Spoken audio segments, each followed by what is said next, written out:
Greetings, Dr. Beckett. Welcome to the Quantum Leap podcast. Theorizing that one could time travel within his own lifetime, Dr. Sam Beckett led an elite group of scientists into the desert to develop a top-secret project known as Quantum Leap. Pressured to prove his theories or lose funding, Dr. Beckett prematurely stepped into the project accelerator and vanished.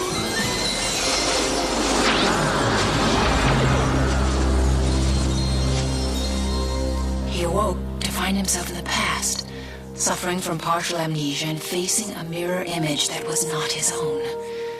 Fortunately, contact with his own time was maintained through brainwave transmissions with Al, the project observer, who appeared in the form of a hologram that only Dr. Beckett can see and hear. Trapped in the past, Dr. Beckett finds himself leaping from life to life, putting things right that once went wrong and hoping each time that his next leap will be the leap home.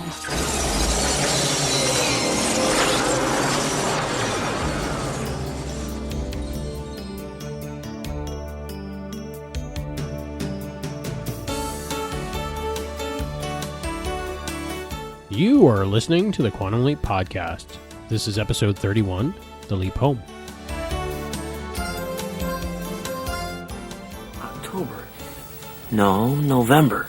Seed corn. And where there's seed corn, there's pheasants. Oh boy. Sam, you scared 10 years out of me.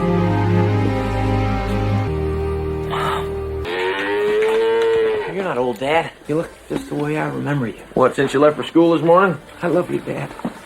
I'm 16, and I'm home, and my dad's alive. I know, kid, I know. Al, listen, I don't want to be out of here. Sam. My dad dies of a coronary in 72. That gives me 3 years to prevent it. And Katie, she elopes with Chuck, somebody, an abusive alcoholic. And Tom comes home for Thanksgiving before shipping out to Vietnam. God, Al, I can save Tom. Sam, tell him you made it up. I can't. Sam, you're not changing anything. Your father still dies in 72, Tom still gets killed in Vietnam, and Katie still marries Chuck. You okay now? You're not changing their future, Sam. All you're doing is making their present miserable. Okay, I made it up. I know it hurts, Sam, but you did the right thing. I always do the right thing, yeah. And what does it get me? And why can't I save strangers and not the people I love? I don't know. Well, I'm not going to do it anymore. I'm not going to do it. You hear that? Whoever you are, wherever you are, I'm not doing it anymore. I quit.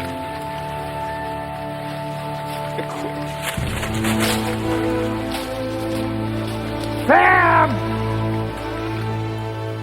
Hello and welcome back to the Quantum Leap podcast. I'm Albie. And I'm Heather. Welcome back to season 3 of the Quantum Leap podcast. How are we already at season 3? It's crazy.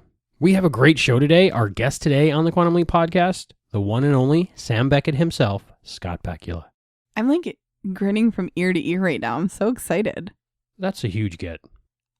Yeah. I'm very excited to talk to Scott. It's amazing. We have the star of Quantum Leap on the Quantum Leap podcast. How often does that happen? Well, not even that. You're a huge Star Trek fan too, and he was in Enterprise as a captain. Captain Archer, I know. It's crazy, but it's true. And that's coming up later in the show. That's pretty cool. Heather, first impressions of The Leap Home. I liked this one. I'm kind of surprised that they did 2 episodes back to back that were so emotional.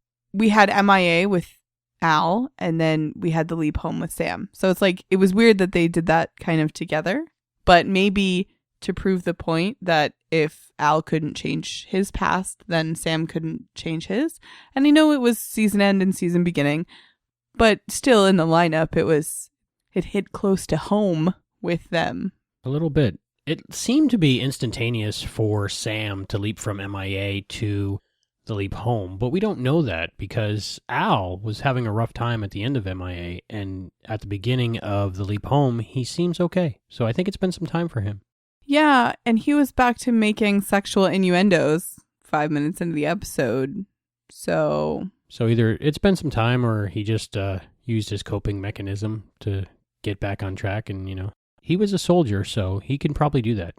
He did seem a little heartless, I thought, in this episode. But Sam kind of acted the same way to him. Like, I feel like Sam and MIA was a little cold to Al when it was like, sorry, can't change your past, go say goodbye to her. Like, he tried to be nice about it, but he still was a little cold, I thought. And I got the same exact vibe from Al in this episode, where he was like, stop thinking about your family, go to the basketball practice and leap. And he was trying to treat it like a normal leap. And Sam was like, no, I'm just going to stay here.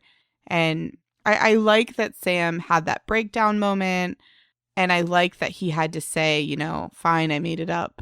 I mean, I don't like that. I mean, it was just a really rough moment, but it was another like raw emotion episode. Of course, it wasn't as raw as MIA because he wasn't there for like the events of his brother dying or his dad dying. Like, he just knew it was like impending doom. So I don't think it was as emotional as MIA, but it was still an emotional episode. Normally, we don't have very many emotional episodes. We usually have like a heartfelt one, and then we have a lighthearted one. And so gotta be coming up on like a lighthearted episode soon, right? Maybe the next one. Who knows? Probably not. MIA and The Leap Home were written by Donald P. Bellisario, and maybe that's why they were both so emotional. And I'm sure it's, like you said, the season ender and the season opener. They want to do something big. They want to wow the audience. I think that has a lot to do with Sam going home because they want to get viewers back that might have taken the summer off from Quantum Leap and not know when it's coming back. But if they see the commercial that Sam leaps home, that'll stick in their mind and say, I have to watch that.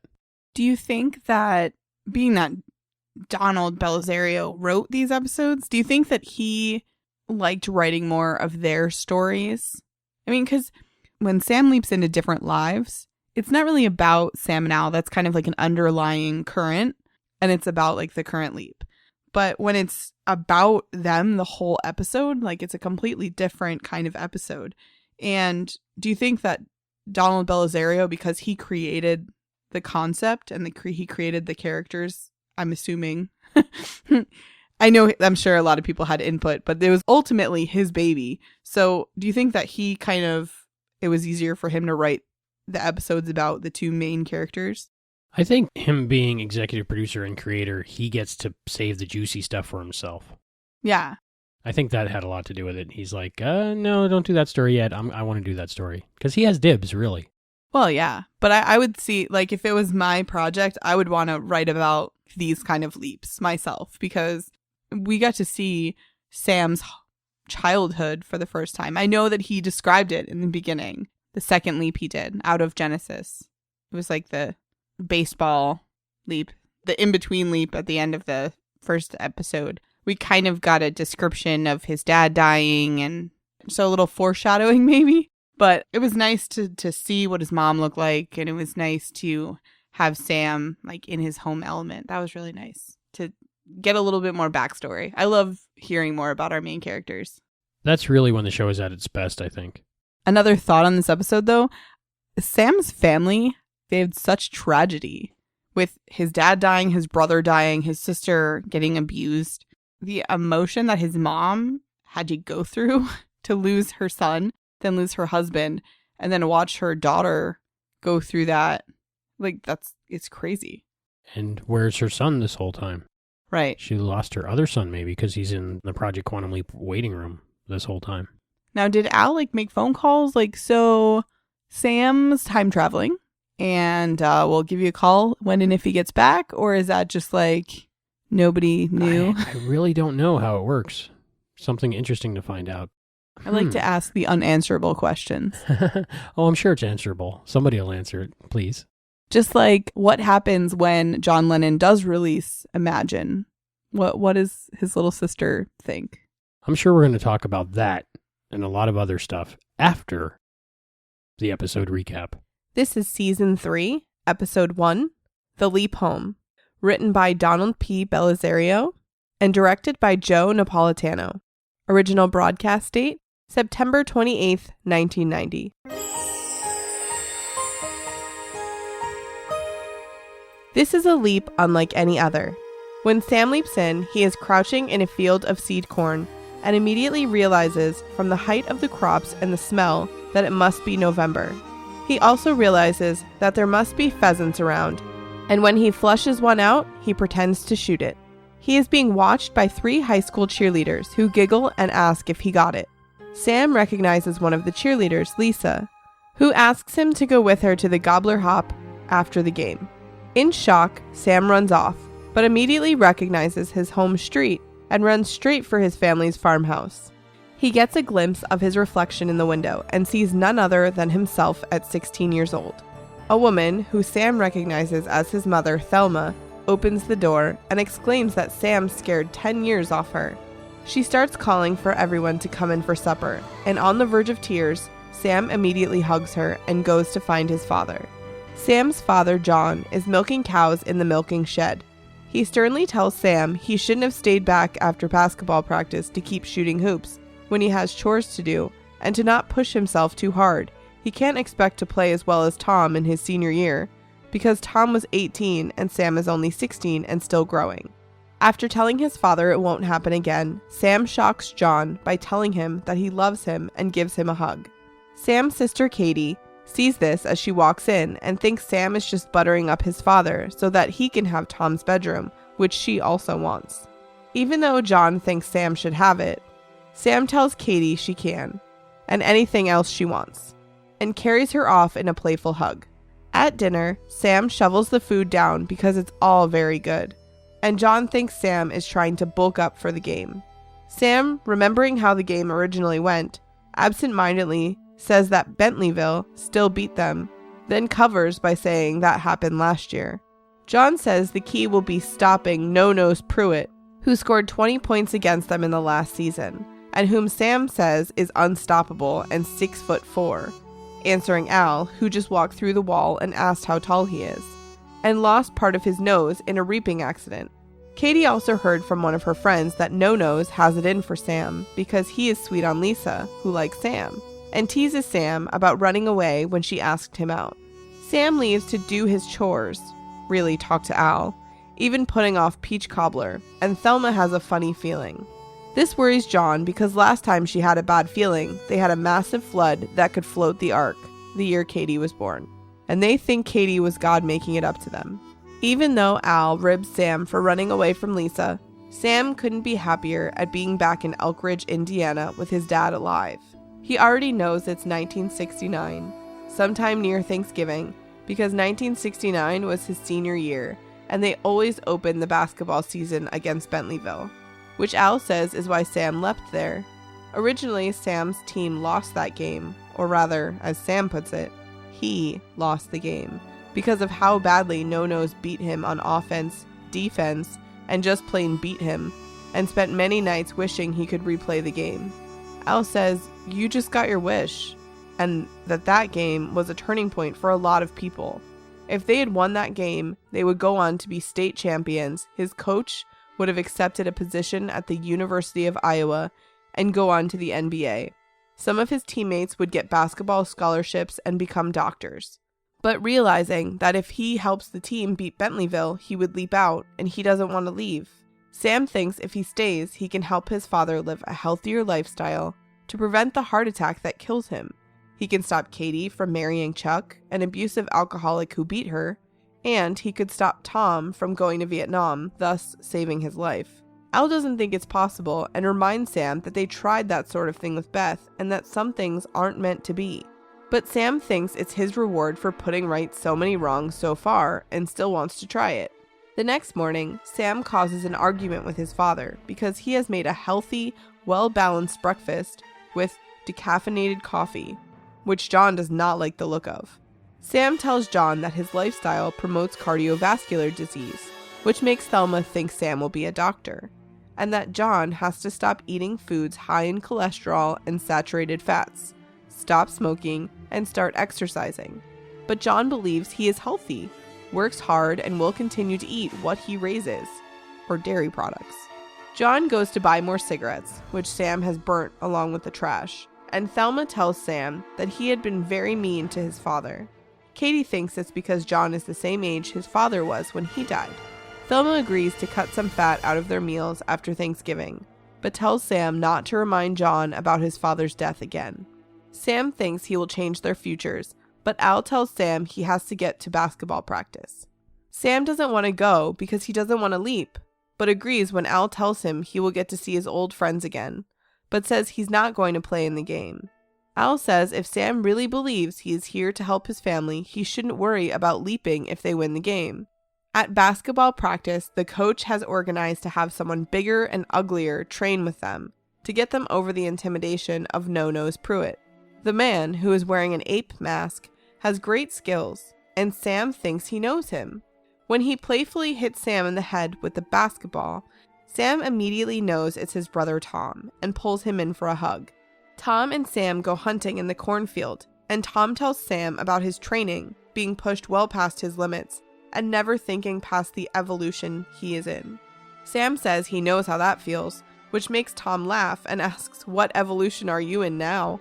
Sam replies that he's trying to figure out how to stop his brother from going to Vietnam. Tom is shocked, having never thought of Sam as a hippie, burning his draft card and yelling, "Hell no, we won't go." But Sam says Vietnam is a losing battle that's just going to drag on for a few more years, taking more lives from both sides with them, and the North eventually swallowing up the South anyway. Tom wonders why Sam is being so unpatriotic, and Sam says that if his brother's life is in danger, it should mean something. Tom believes that Vietnam is America pushing its own limits, and that he took an oath to God and his country. Now, having realized that Sam thinks he's not coming back, Tom tells him that neither of them can see the future. But Sam confesses that he can, correctly predicting that Tom will flush out 2 birds, hit the first, and miss the second, stunning Tom. Sam's parents and Tom have a doctor examine Sam. The doctor believes that Sam is simply under a lot of stress, doing his senior year so young and having numerous college offers, and out of fear of losing Tom, his mind has created a creative way of handling it, believing he can see the future. The doctor advises the family to simply play along and that he will outgrow it. Katie plays along too, asking Sam about the future. He tells her about some of the new slang, thereby starting the use of the word awesome, and tells her to stay away from a guy named Chuck, who she's going to elope with. He gets frustrated, realizing she's just humoring him. So she asks him about the Beatles and if Paul is dead, which she heard when playing the White Album backwards. He tells her Paul's not dead, and that after the Beatles split up, he forms Wings. She then asks about John Lennon, as he's her favorite, and after being told by Al not to tell her about his murder, says that John writes his favorite song, Imagine. He starts playing it, and Katie is clearly into it, but starts crying, having realized that because the song doesn't exist yet, that Sam actually is telling the truth, and that Tom actually is going to die. She runs to her parents and Tom and tells them what happened. Al tells Sam that nothing is changing except making their present miserable, and that he should just say he made it all up. Reluctantly, he agrees and runs off in tears. Al tries to comfort Sam, telling him he did the right thing.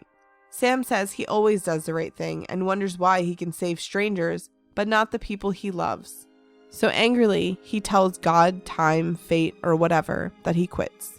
In Sam's fit of "it's not fair," Al tells Sam he thinks it's damn fair, wishing that he could have a few days to be with his departed loved ones again, to talk to them and tell them how much he loves them.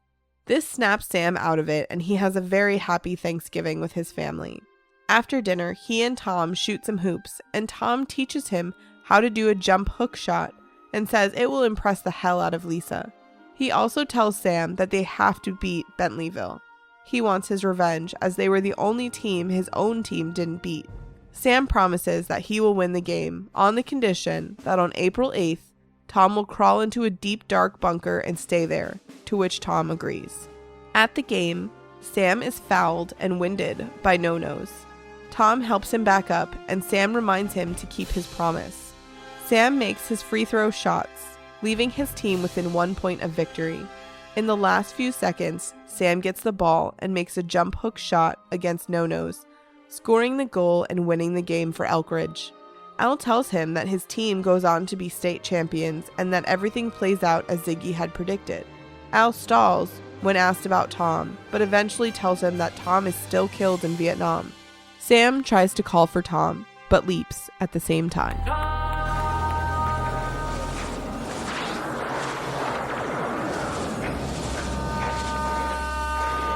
Finding himself with his brother in Vietnam.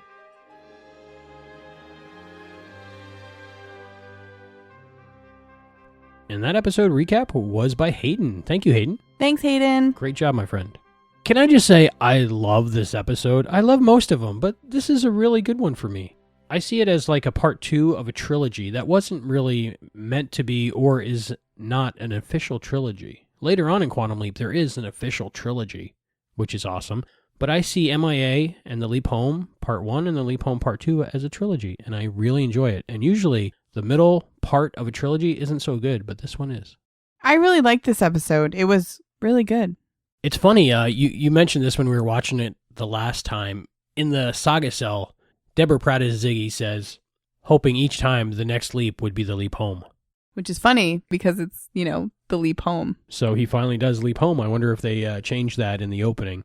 I don't think that's what they meant in the opening about that. I think they mean leaping back into his own aura in his own time, 1999. Party like it's 1999. So I think that's what they mean. But this is really close. It's like when sliders get to that world where everything is the same except the Golden Gate Bridge is blue. I'm hoping that if I ever make it to San Francisco, it is actually blue and I'm in an alternate Earth. Wouldn't that be interesting? What would your brain think about that? I would freak out. I don't know. I just know don't oil any hinges. That's all I'm saying. I want to go to a Gobbler Hop. I just think that's a really awesome name. Like, I feel like, I don't know if it was Quantum Leap writers or somebody from the past, like somebody had that as at their school, but I feel like my school wasn't creative enough to make a Gobbler Hop. Like, that's just a cool name. I have no idea what a gobbler is. I know the Gookie Gobbler is a turkey mascot for wrestling in the 80s. So gobbler must have something to do with Thanksgiving and turkey since this is around Thanksgiving. But I don't know exactly what it is. Thinking it's a themed dance. But I just thought it was a cool name, like the Gobbler Hop. I don't know. It's really cool. The things that I find amusing. Did you like seeing Sam's brother finally after we've heard a lot about him in previous episodes? Yeah, he looked completely different than I thought. I don't know if he looks like Sam, but I liked him and I liked his personality and he seemed like a good fit. And then, of course, second, third, fourth time I saw the episode, I just knew that was Sam's brother. But yeah, because we've heard about him in a couple different episodes. Disco Inferno.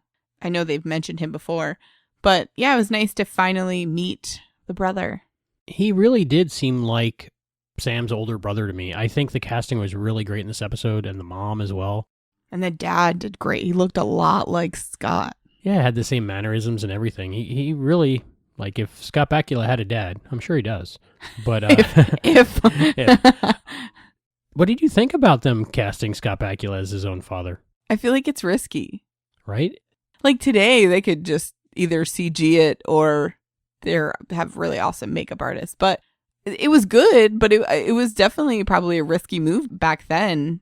Old age makeup is always hard. We watch a lot of Face Off, and they always say that. And, you always hear Michael Westmore talking about how old age makeup is so hard. And I think they did really good here.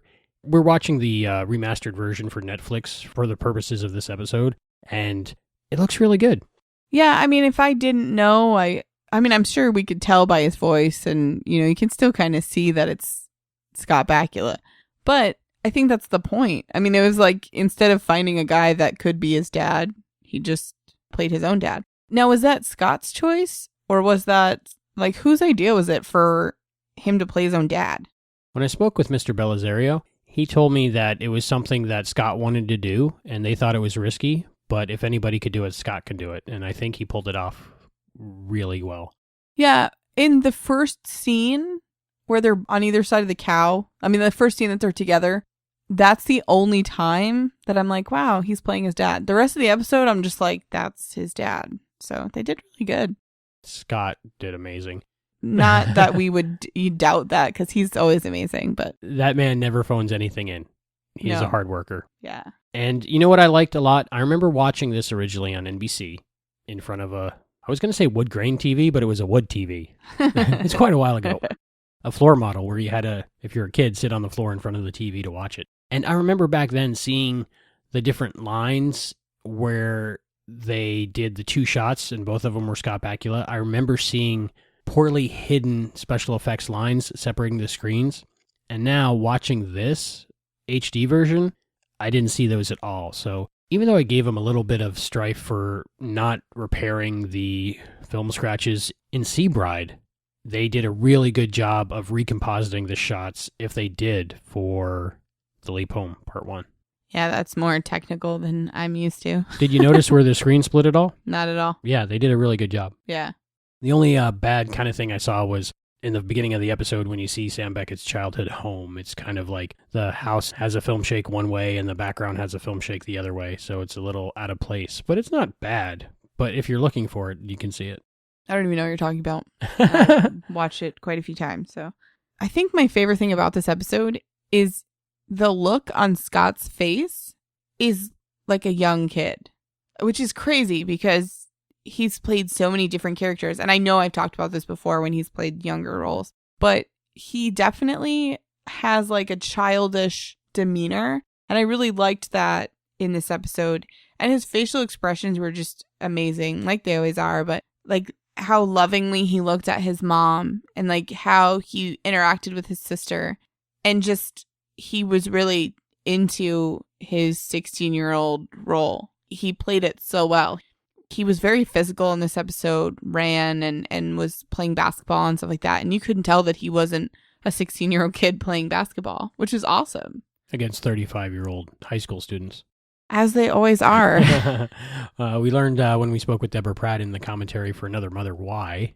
Because it's cheaper and you have them on set for longer. So I guess you got to just do what you got to do. I know some leapers would disagree with me, but my theory of the Swiss cheese brain is his brain is Swiss cheesed and it has holes in it. And I believe that those holes are filled in with the thoughts and brain of the leapee. Are you thinking like physical holes or like... metaphysical, let's say. Metaphysical holes. I was thinking like actual holes in his brain, and I was like, that sounds painful. If the brain was a complex computer, some of the programs aren't there. Corrupted. The program's also filled in by the previous program in those spots. So to me, Sam Beckett, as an adult, his brain was Swiss cheese, has holes in it, and are filled in with a 16-year-old Sam Beckett. So, and I think Scott acted that beautifully. Oh, yeah. I noticed one thing, too. His clothes were a little loose on him to make him seem almost smaller. That was a good trick. And he was clean shaven. He got a haircut. Because sometimes he's looking pretty shaggy. Sometimes. As do I. Yes. And it was a good move to cast his brother as taller than him, because if it was the same height or smaller, you wouldn't buy him as an older brother so much. And, I mean, he was 16, so when his mom looks up at him, it wasn't that unbelievable, because a 16-year-old kid is tall. I know both my brothers are tall, and they've been like that since high school. So it wasn't that unbelievable. I mean, he's on the basketball team, which, sorry to change the subject, but I thought he was like a nerdy kid who never left the classroom. Like that was just I don't know if that was just my opinion of him, but he's like on the basketball team having girls ask him out. And I thought he was like nerdy nerd kid. He was still shy about girls asking him out, apparently, because he ran away. And wasn't he like in college at like 12 or something? Like I swear that there's just like inconsistencies here. There are some definite inconsistencies in his timeline. Because I swear Al said he was like in college at 12 or something. Wasn't that mentioned that he was like 14? I want to say. But here he's like, what, 16? And he's definitely in high school. But he's graduating soon at 16. But going to college. Also, his parents kind of act like he's a brat. and a normal kid, like, oh, he's going to be a doctor. He's so smart. But who knows? It doesn't take away from the episode. Still a really good episode. I just was like, hey, he like played sports and girls like him and he's wearing a Letterman jacket. And I feel like that does not scream nerd to me. I really think it should have been the debate team and not the basketball team, but that might not have been as exciting or the chess team or the mathletes or something. Yeah, that probably wouldn't have grabbed most of the audience. Like, they wouldn't have been able to relate as much, I think. What did you think about the whole basketball part of the episode? For me, that was the one part I could take or leave. Well, it was a way for him and his brother to connect. I feel like that, because that's how they brought his brother into the episode, and they were practicing, and then it had the whole revenge deal that they made. And so for that purpose, it worked really well for me. I feel like it was a bonding thing for him and his brother. And maybe that's why he was into basketball, because his brother was into basketball. His mom did say he tried to do everything his brother did, followed him around like a puppy. So I could see that. Right. So maybe he would have fit better in the mathletes, but he did basketball because of his brother. He probably did both. He probably did. I didn't hate the short. No, I'm just kidding. I think that kind of thing is always in that time period of movies and episodes, either football or basketball. It's like there wasn't a lot to do back then. Whenever you're in a high school scene, there's always like some sort of cheerleaders and high school sports. I feel like that's such a big theme for, like 60s, 50s and 60s, like movies. Almost like, how do we say high school? Yeah, like it needed to have more high school to it or something. So he needed to have a sport or something. I feel like it was just like added in to give him a mission, in quotes. Yeah, I definitely feel bad for him when he says, how come I can fix everybody else's problems and save everybody else, but I can't save my own family? That was pretty bad. Yeah, but I like that he had that breakdown. He quit because, for the second time. It's not an easy job. I don't think he has a choice. Yeah, that's the thing. He's like working in China. He quits, but they ignore him. They're like, yeah, Yeah, and so anyway, you have to go working. to the basketball game and you got to win. I felt like he was like running in a holodeck. No matter how long he ran, he was still in the same spot, so it didn't matter. Yeah. And the way Al was like, are you okay now? Did you feel better? Feel better? Did that help? Which that right there felt a little heartless to me, but there was a nice recovery after that where he was like, I would give anything to spend more time with my family. And I kind of thought of you when that happened. I'm sure you connect a lot with this episode. And what would you do? Would you try and lecture your dad? Would you tell him, like, on this day, you're going to go get this done and do this instead and don't do this? And what would you do? Would you tell your mom to, what would you do? Would you try and change it? Would you just be there and hang out with them? Yes. All of that and none of that. Because as I think I've said before, after you have a child, you don't want to time travel back before that happens. Because then you might not have that child. Well, I just mean if you're in that situation. Right. So being Dr. Sam Beckett without a child. Right. And he was trying to save his dad. But your dad and in your decisions. Oh, sure. Yeah. I would have sent myself a letter, maybe Western Union style. Western Union style. To be delivered at a certain date and on a certain Doc time. Brown. Exactly. I don't know. I definitely see what Sam's trying to do, because he wants to go back home in his own time and his father still be alive. Yeah. And he has a chance to do that. And what he wasn't thinking about, and what Al reminded him, is whoever would have this chance like he has to see his family again and interact with them and be there for a few days, a week. It's an amazing opportunity. Yeah. And to appreciate it. And that's one of the reasons why I love the Thanksgiving dinner scene, is because after Al and Sam have that talk, Sam is doing that and appreciating spending time with his family. And you see that smile on his face while they're eating dinner and just having that family time. And I think that was a really nice thing that Sam got to do. I feel like the fact that he said those things, I feel like that should have changed something. Because if his brother dies first, then what? Then they look back and they go, that sucks because he predicted it. Like, he said that Tom's going to go to Vietnam and die, and we told him that he was out of his mind, and here we are burying our son. And then, like, what happens when John Lennon releases his brand new single and Katie's like, I've heard this song before. Like, that's how does she not remember? Well, Imagine is not one of those songs that you're like, oh, that's a forgetful song. Like, that's a very powerful song. Like, he picked a very specific, powerful song. So if she heard that again, she would definitely recognize it. So what happens when John Lennon releases that? And she hears it all the time on the radio, and it's the most popular song at the time, I'm sure. And the Beatles break up, and Wings... And then she meets Chuck, and it's like, we'll try it anyway. What? I feel like if my daughter came up to me and said, this is what's going to happen, something's going to happen to Dad, this is what's going to happen, I don't think I'd be like, now you stop it. I'd be like, wait, maybe we should at least err on the side of caution. And it's not a 5-year-old who's making up crazy, there's purple dragons going to fall out of the sky. It's specifically heart disease and cholesterol and smoking. And your son's going to die at war. It's not crazy thoughts that... Really must have been a different time back then because, of course, they're smoking and they're going to war, and Katie wears a shirt that says "Make love, not war," and she's like, take that off right now because back then war was good and love was bad. It's very odd. Well, this was the start of Woodstock, right? Yeah. So the start of make love, not war. I think people back then that were called, doves, I guess I would be one of those. I don't know the exact definition, but people that want peace, I guess. They were looked down upon as being bad by the older generation that maybe went through the war.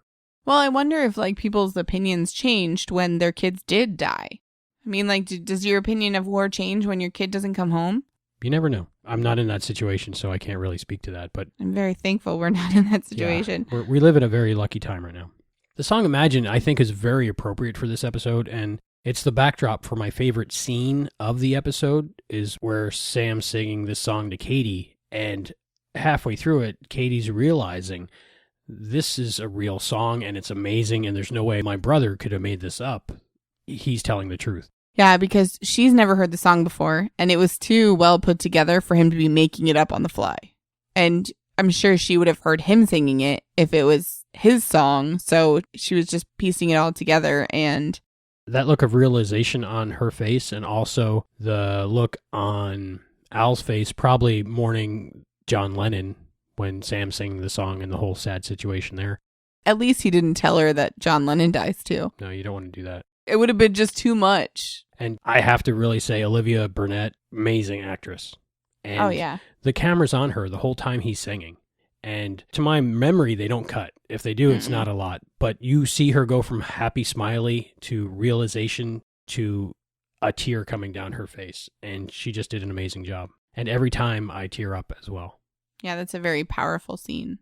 And it's a great song, and it has a lot to do with war and what this episode and maybe the following episode is about. And that brought up a question in my mind, watching this episode, knowing it was written by Donald Belisario, about when he was writing this, whose voice is Donald Belisario? Is he the pro-war or the anti-war? It's hard to know because he was in the military, he was a pilot, so he's been there. If anybody has experience in this whole thing, it's him writing this episode. But there's two schools of thought in this episode, one being USA, apple pie, go to war. The other being peace and not war, make love, not war. So I couldn't tell which one Mr. Belisario was in favor of in this episode. Well, I think that's on purpose too. And that's a very sensitive subject that you don't really want to come out on one side of. Now, with his history, he might not be against it, but he knows enough about it to represent both sides. I think it was done very well. Oh, yeah. But the song Imagine being in there, if you've ever listened to the lyrics, it's imagine there's no heaven. It's easy if you try. No hell below us, above us only sky. Imagine all the people living for today. So I think what the song says there is life is important, and it's very important to love each other and spend your time being happy and doing good and peace. In the moment. Yeah. And imagine there's no countries. It isn't hard to do. Nothing to kill or die for, and no religion too. There really isn't countries. If you see the Earth from space, it's just land and sea. So people killing each other for it's kind of crazy. You may say I'm a dreamer, but I'm not the only one. I hope someday you'll join us and the world will be as one. So, he's just looking for peace. And then someone shot him. Yeah, I don't know why that happened. I think that's another episode. Yeah, that's pretty horrible. It's a really good song, and it's beautifully written, and it was great to have Scott singing in an episode, and I love that Al joins in at the end. It's very subtle, they don't show him on camera, but you can hear him singing. That might have also been like something that just happened during the taping and they just kind of kept it in because it's a very powerful song that you kind of can't help singing along to. And the lyrics are very, very well written and the song is beautiful. So I love that it was in this episode. I think it was very appropriate. Very perfect for this episode. And besides that song, the music for the episode is great. The Suite from the Leap Home, we play it on our show a lot. It's a great song and just that. That twangy song. Yeah. Exactly. Reminds me of Fox and the Hound. I could definitely see that. Same type of instruments and the same type of arrangement almost. I haven't seen that movie in a really long time, so I could be wrong, but I feel like that's where my brain goes when I hear that music. I'm a hound dog. Oh, I love that movie. It's so sad, though. Most Disney movies are sad. I know we've talked about Olivia Burnett's performance in that scene, and I like that this is her second Quantum Leap episode. I know there's a lot of people who come back, but I like her, and I liked her in Another Mother, and I think it's really awesome that she's in this episode too. She's just perfect for the part. Yeah, I like that she's his sister. Like, that's really cool. I'm a big fan. She's been on Sons of Anarchy most recently, I think is her latest IMDb credit. So I haven't seen it. I want to check that out. I've heard Sons of Anarchy is really good. Never saw it, but I'll watch that episode. Yeah, casting's good. The writing was good. The music was good. The photography was good. Everything was good. Did you notice that the mirror gags were different? Were they? Sam wasn't in them at all. But it makes them look more realistic. But they like go in, they show Sam looking in the mirror, and then they just cut to the mirror, and Sam's not in the mirror. I did not. So they don't have to do the over the shoulder thing. Like, they did one shot over the shoulder, and the mouth was moving the same. And I'm like, oh, cool. And then I realized that it's not Sam. Like, there's never a shot where they pull back and you see Sam. I guess because it's been on long enough that you don't need that anymore. But the mirror gags look so good because they don't have to try camera tricks. I think I remember about 3 of them in this episode. Yeah, but like, they were good. They were really good. I didn't notice any flaws in those. Right, because Sam's not in them. Oh, now I have to watch it again. No, now I get to watch it again. But that's not a bad thing. It just means that we don't need that anymore, and it just makes it more flawless. So that's a good thing. You know who I feel really bad for? No Nose's kids. Yeah, but they were probably not. Maybe it wasn't a good life before? I don't know. Al called them bulldogs. I don't know why. I don't get it. Did he know something we didn't know? Well, weren't they? Isn't that what the team was called? The Tigers and the Cougars was the 2 teams, which is interesting because they're both cats. Maybe bulldogs are like ugly kids. Yeah, but even if they're ugly, they're still people, and now they don't exist. Very sad. Somehow I don't care about that. I don't know, but they said it like it was a good thing. Hey, they didn't have kids. And I was like, what? Somewhere there's a guy playing rock and roll that his dad doesn't have a nose and his hand's disappearing. That's 2 Back to the Future references. Usually it's Star Trek references, so at least we're moving from one fandom to another. That was something that was left hanging, and I was kind of like, that's not good. Well, I think it's more like No Nose didn't deserve Lisa. She married someone else. And probably didn't get divorced, and her kids are probably happy now. Okay. And we don't know how things work. They could be the same kids, maybe. Same. I don't know how that works. Personality. I have some little things that I noticed about the episode. They used the last name La Negro again. I have that written down too, and I was like, I swear that was in another episode. Her charm, Professor La Negro. Yeah, but which is weird because isn't that Sam's professor? Right. So is that like the person. Professor's son maybe. Or something? Same area, I guess, maybe, unless he went to school far away. But it's weird that he didn't go, oh yeah, La Negro's kid. I think the writer might have liked that name. It's one of those names that stand out. It's not like Smitherton or something, where you wouldn't notice it. That's kind of a weird name, too. Okay, well, bad example, but it just stands out. Did you notice when Al was talking to Sam about what happened with Beth, Sam kind of said, Beth? Like, almost like he didn't remember that leap. Like, that leap was Swiss cheesed. That's weird. It was like, Beth? I didn't notice that, actually.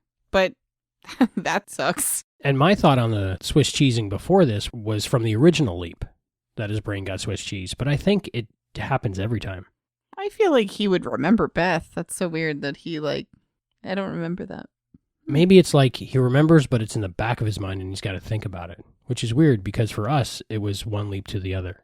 Well, plus right now, he's smack dab in the middle of his own family life right now. So he was like, what do you mean? Oh, your stuff. Like he wasn't thinking on the same wavelength, same priority list. So Sam blames himself for losing this game. Now, to make him feel worse about it, Al's like, yeah, because you lost the game, if you win it this time, so-and-so gets this big job, and this person, his family is so much better, and this... Sam losing this game affects everybody's life negatively. So him winning the game makes everybody else happy, but it doesn't affect his life either way. Like, how does that... All these people go on to do these great things. All of his entire team, they now have scholarships and all this great stuff going for them now because he won. Because he blames himself for losing. So Sam won the game. Nothing happens differently to Sam's life.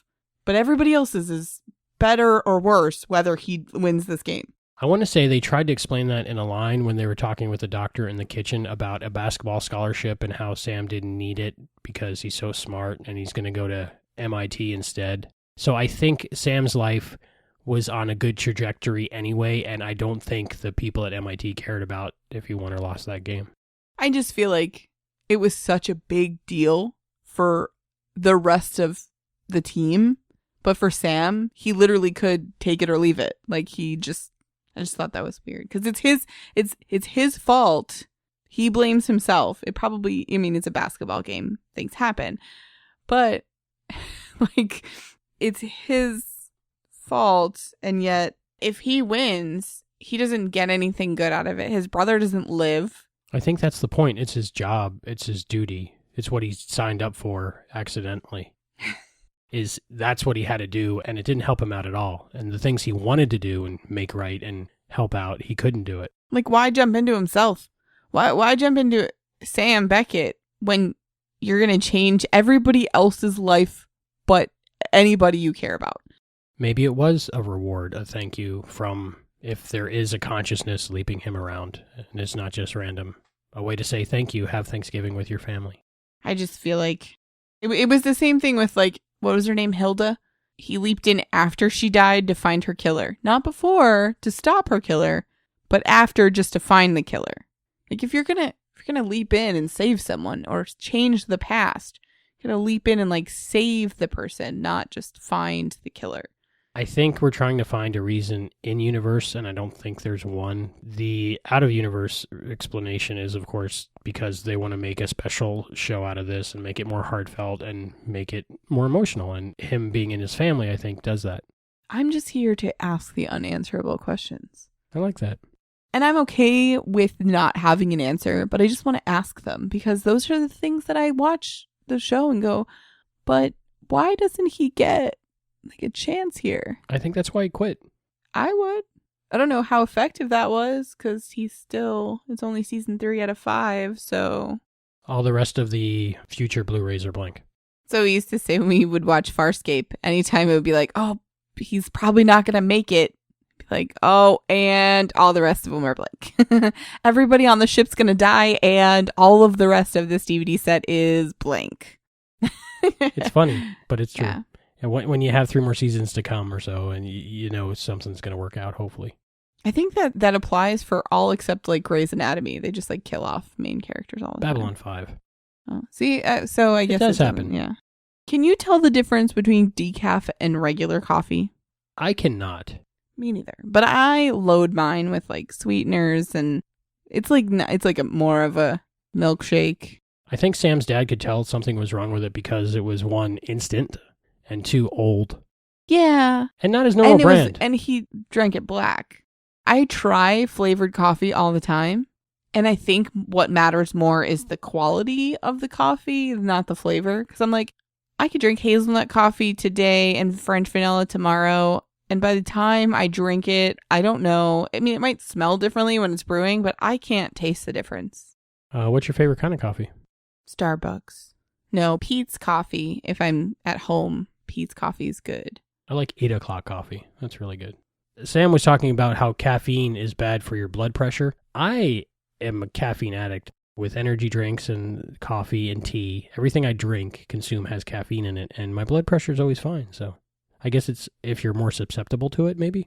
I feel like you're also not as old as his dad was. Oh, that could be a contributing factor. So age might catch up with you eventually, and that might not be a good thing to do anymore. But he also mentions foods high in cholesterol are bad for your cholesterol levels. And that's, I think, we've found to be a lie. Inaccurate. It is very, very recently we found that you can eat high cholesterol foods and it doesn't affect your cholesterol. But at the time this was filmed, that was the truest that they knew. And how many other things do we take for granted now? In like 50 years, we're going to be like, really? We did that? So don't smoke, don't eat foods high in cholesterol, and... Which the don't smoke thing is... That's been pretty proven to be bad for you. I like that he says that he's as healthy as an American can be. Because I feel like our country is one of the unhealthiest countries in the world. I don't know if that was meant to be funny, but it's funny now. Yeah. Can you really thrive on whole milk? I don't know about that. If you were a calf, maybe. Yes, yeah. Seems possible. I don't know. I would be really hungry. I don't know what his point was with that anyway. I feel like he read that in the newspaper somewhere, like the dad in universe. He just read an article about that in the newspaper. It was like, you can thrive off of whole milk. Well, he was a dairy farmer, so he was defending that milk isn't bad for you. Right. Everything in moderation, I think. Well, I think that's the healthiest thing. I love that you're talking about moderation. I have none of that. They mentioned cranberries twice in this episode. Canned cranberries. Yeah, the whole cranberry kind, though. I'm a whole cranberry kind of guy. I'm a jellied. But you make your own cranberry sauce. That's good. It's really good with orange juice and Splenda. It's the altered Alton Brown cranberry sauce. So this is a Thanksgiving episode. I love Thanksgiving food so much. When I was pregnant, that's all I wanted. And I was pregnant during the whole part of the year that wasn't Thanksgiving. And all I wanted was Thanksgiving food. This coming Thanksgiving, I definitely want peach cobbler. I don't usually watch this episode on Thanksgiving, but I think I'm going to add to my Thanksgiving Felicity episodes this episode of Quantum Leap. I feel like we're too busy eating on Thanksgiving to watch. I watch the parade. I don't watch football, though, so maybe that could replace the football. I noticed back then people dressed up for Thanksgiving. I remember when I was a kid, I did. Yeah, I feel like I love yoga pants, and when I eat Thanksgiving dinner, I don't want to be uncomfortable. I put my good Star Trek shirt on. I think we dress nice. We just don't dress that fancy. Or schmancy. I like the part where Sam's mom said that Katie can help clean the silver. I remember being a kid and you had to clean silverware because you would put it in a drawer and it would tarnish. You had to polish it. With some silver polish and then you ate off of it? Right now that sounds disgusting. I'm glad that went away. There was a lot of talk of patty cake high fives in this episode. Well, I'm assuming Sam started high fives a little early. I looked it up because I never thought about high fives not existing. Like, that was just never a thing. Like, obviously, it had to have been invented at one point. But who was the first guy that was like, yeah, let me smack your hand? Like, it's so weird. But apparently, it started around the 70s. So he wasn't too early. This was 1969. Right.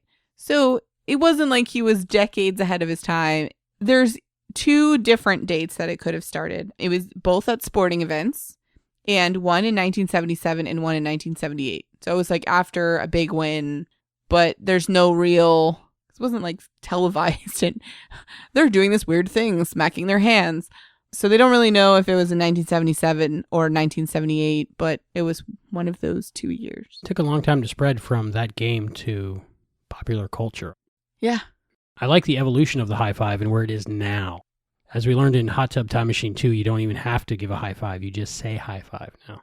And I like that much better. I tried it the other day with someone who didn't know that, and I said high five, and they put their hand up, so I felt bad because I was leaving them hanging, so I had to do it. But then I explained how we do high five now. When he talks about this other person, that other person is me. You mentioned earlier how this episode is a little close to home with Sam's dad dying and stuff. Another reason it rang a bell for me was Sam's dad has a little bit of a complex about his dad dying so young. And my father had that growing up my whole life. That affected him. His father died very young from smoking and heart disease and the normal thing people died from back then, I guess. And that always frightened him that he wouldn't live long because his dad died early. But my dad lived a lot longer than my grandfather, but I never met my grandfather. And sadly, my child never met my dad. So it seems to be like a pattern, which I hope to stop. Yes, we are all for stopping the patterns of our parents. Yes, but it got better every generation, so I'm hoping it'll get even better with my generation. I could definitely understand growing up with a father that had that feeling about their father dying, because it's exactly the same thing that my father had, so I recognize that also in Sam's dad. I enjoyed seeing the cornfields. I didn't know there was a difference between corn and seed corn, but I can figure out what they're talking about. They let the corn dry out and go to seed so they can replant corn, I guess. Yeah, that makes sense. When I was a kid, I used to go to Maryland, and my brother lived there, and he had cornfields. So I could go out and run in the corn and just pick an ear off the plant and just eat the raw corn. It was amazing. I just remember doing corn mazes as a kid. That was fun. That's what I was thinking of. Which, this is a very fall episode, and we depressingly live in a place where there aren't any seasons. And I miss fall. Fall's probably my favorite part of the year. I love that it starts the holidays. I love Halloween and Thanksgiving and food and Christmas. But the cold weather, I love everything about fall. That was another good thing I liked about this episode, that was a fall episode. Sweaters and... How did you feel about the scene between Tom and Sam in the cornfield? I don't like shooting things. Yeah, I'm not a fan of hunting. But well, I mean, like, I wouldn't trust myself with a gun, ever. I can hardly butter toast, so not coordinated. So that kind of makes me nervous, like being next to someone with a gun. Because, like, what if an accident? I don't know. So that scene is kind of weird to me, but obviously nothing happened. I feel bad because I feel like if I was in Sam's shoes, I would want to just scream at him and be like, how are you not listening to me? He would have been so much more effective if he just came clean for this episode, because he's done it before. Not entirely, but he kind of has hinted that he's not really the person that they think he is. And it would have been so much easier if he just said, like, Mom and Dad, I'm your son from the future. I know this sounds crazy. And, like, tell them things that there's no denying and be like, listen, you have to, if nothing else, you have to listen to me. But then the show would be really boring. Right. That's the reason it doesn't happen. But if it was really happening, that would be what you would do. You would just say everything. Just like with MIA, I would have been like, hey, so Al's alive. Just want to put that out there. You don't have to do anything with it. I just want to let you know, Al's alive. If you still want to go with the other guy, sucks for Al. But I had to at least give it a shot. Like, I feel like I wouldn't ever, I know the consequences. I know. But one sentence, and it could have changed Al's life. It brings to my mind the topic of predestination. Sam is telling everybody all these things, what's going to happen, what they need to fix, what they need to change, and none of it does. It's almost like he's traveled back in time to a replay of what happened. But he changes things. He does. But certain things are not changeable, maybe. I'm thinking that might be like on Doctor Who. You can change some things, but not others. I don't like time travel, because that's not fair. I love time travel. I just mean, like, there shouldn't be, I mean, there has to be rules. Time travel's never fair. Have you ever seen the new version of The Time Machine? The beginning of that movie, oh my goodness. But that explains predestination a little bit, I think. And hey, the movie Predestination explains predestination. I felt like that was a movie with you saying it. When I went to see it, I thought it was prestidigitation. Totally different. So, like, definitely and defiantly. I will defiantly wear that shirt. Yes, same thing. I look at the beginning and endings of words, and I guess about the middle. I will defiantly wear that shirt. I'm going to blame spell check. But my whole thought about that scene in the cornfield is he's telling Tom that he's going to get the first pheasant and miss the second one. By telling him that, wouldn't that affect what he actually does? It doesn't, obviously, but... Well, it's not like saying you're going to trip in that puddle so he avoids the puddle. If he's shooting and trying to aim for it, he was all along trying not to miss. So it's not like the first timeline he was trying to miss, and because Sam said, you're going to miss it, he was all of a sudden going, well, I'm not going to miss this. That's too much up to chance. Whereas, like, if he said, you're going to step on the red square, and he steps on the blue square, that's more specific. I see what you mean. So he's trying his best both times, and that's what happened both times. Right. He wasn't not trying the first time, so it doesn't really change, because he can't control his aim, apparently. Whoa. I like that Sam proposes the revenge deal. If you don't know what I'm talking about, the revenge deal was at the basketball practice that him and his brother were having at the end, and he's like, how bad do you want this revenge? Do you want it enough that if I win the game, you stay in a hole for 24 hours? Now, I haven't seen the next episode, so I'm assuming, considering he has 2 chances to save his brother and is not successful, I'm assuming he's not in the next episode either, especially by the look on your face. I'm assuming it's not something that he's able to fix, so it's gotta be a big deal that he doesn't stay in the hole. Like, it's probably to save someone else, or because he cannot. But it sucks because Sam saying that now means that when Tom is on that day and dying, that he knows that he let his brother down. I never thought of that. So now in the new timeline, not only does he die, he dies knowing that, like, his brother, he failed his brother. And he knows his brother was a time traveler. And was like, this is one of those times I should have listened to my little brother. I was thinking about that this last time that I was watching it, and I was like, wow, that's like a really good deal that he was like, you know what, just stay safe for 24 hours, like this day. Because if someone came up to me and said, like, don't drive your car on April 27th, 2018, I would be like, okay, all right, I'll mark it on my calendar, set an alarm, put it on my fridge so, like, I don't ever forget. Like, what is one day? If that's my one day that I have to avoid, I'm all over that. I don't even care if you're crazy and I don't know anything about you. If you tell me a specific date to not die, I'm going to do my best to not die. That just came up in Outlander. If somebody walked up to me, even a homeless person with like a yellow card in his hand, and said not to do something on a certain date, I wouldn't. With a yellow card? Weird. It's weird how everybody was just going, and ignoring him. I don't know if it's because I've watched time travel or because it's easier for me to say because I'm not in a situation like this. But I feel like if someone ran up to me on the side of the road, if someone at my dinner table, if somebody in my life all of a sudden said to me, if you do XYZ, you're going to die, I would be like, I'm not going to do XYZ. Though I don't really know how Tom could have gotten out of going to Vietnam. Right. Like in the time that they were in. It's not like he could be like, you know what? I'm going to sit this one out. And he just wanted one day. Which makes me not want to watch the next episode. Because I feel like it just means that Tom is going to die in the next episode. And that just, I don't know if I'm ready for that yet. It's emotional. Are we going to somehow, is season 3 going to be like this? Is this the start of crying the entire season? Because No. I really hope not. There are some lighthearted episodes. He's a magician. Oh, that was the new image in the Saga Cell. Mm-hmm. Because I realized there was a new clip. That you had no idea what it was. And I was like, hey, I've never seen that guy before. And you're like, it's not that new. And I was like, there was a guy. And you were like, oh, yes. So at least I pay attention enough that I have memorized the Saga Cell to know where one thing is changed. So, but that's not a spoiler because people watching live back then got that new opening too. Just seeing an image is not a spoiler. So the first season opening was like that too. They were showing all kinds of stuff and nothing had happened yet. Well, I guess they have to have something. Yeah.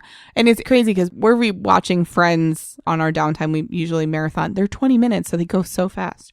Just one more episode. episode. Just like, we have 20 more minutes, that's fine. And then you've watched 19 and you're like, the sun's coming up. Just one more episode. Yeah, like I was supposed to be working right now? I don't know. The same thing happens with that show too, though. Each season, it like foreshadows the whole season in the beginning. And you don't really realize it except when you just watched the previous season and you're like, these are all new images. I've never seen these before.